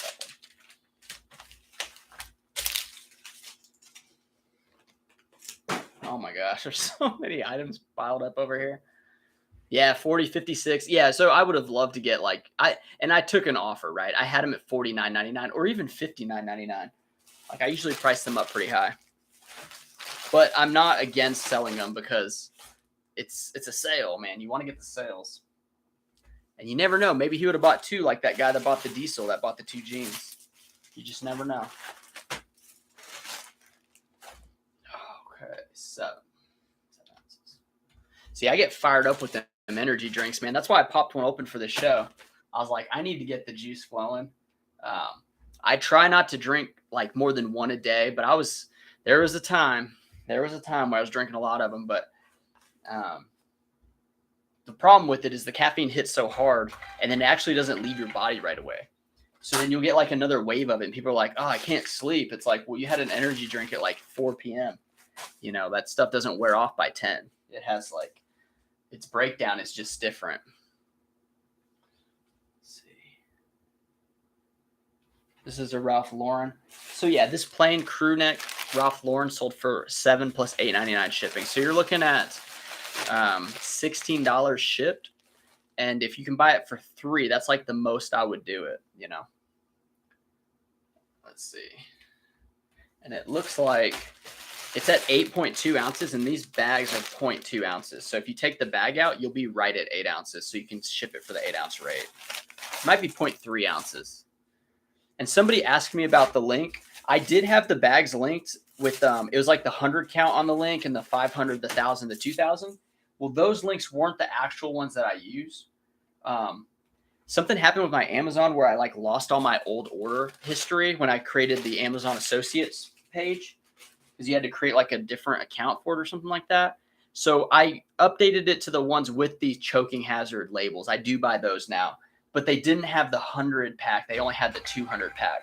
So if you're wondering why the 100 pack one disappeared, it's because of that long drawn out story I just said.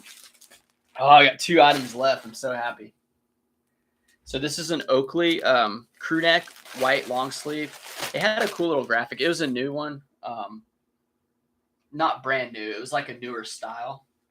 It sold for $9.99 plus $8.99 shipping. So like the t-shirt category, the long sleeve crew necks, like that stuff, under $3 sell for 16 plus. Is it's a range that I live in a lot with this with those sales. I just hate going through the t-shirts. There's like so many of them. Yeah, 12-hour half-life is exactly right on the caffeine. I've heard that before somewhere. Okay, let's do this, man.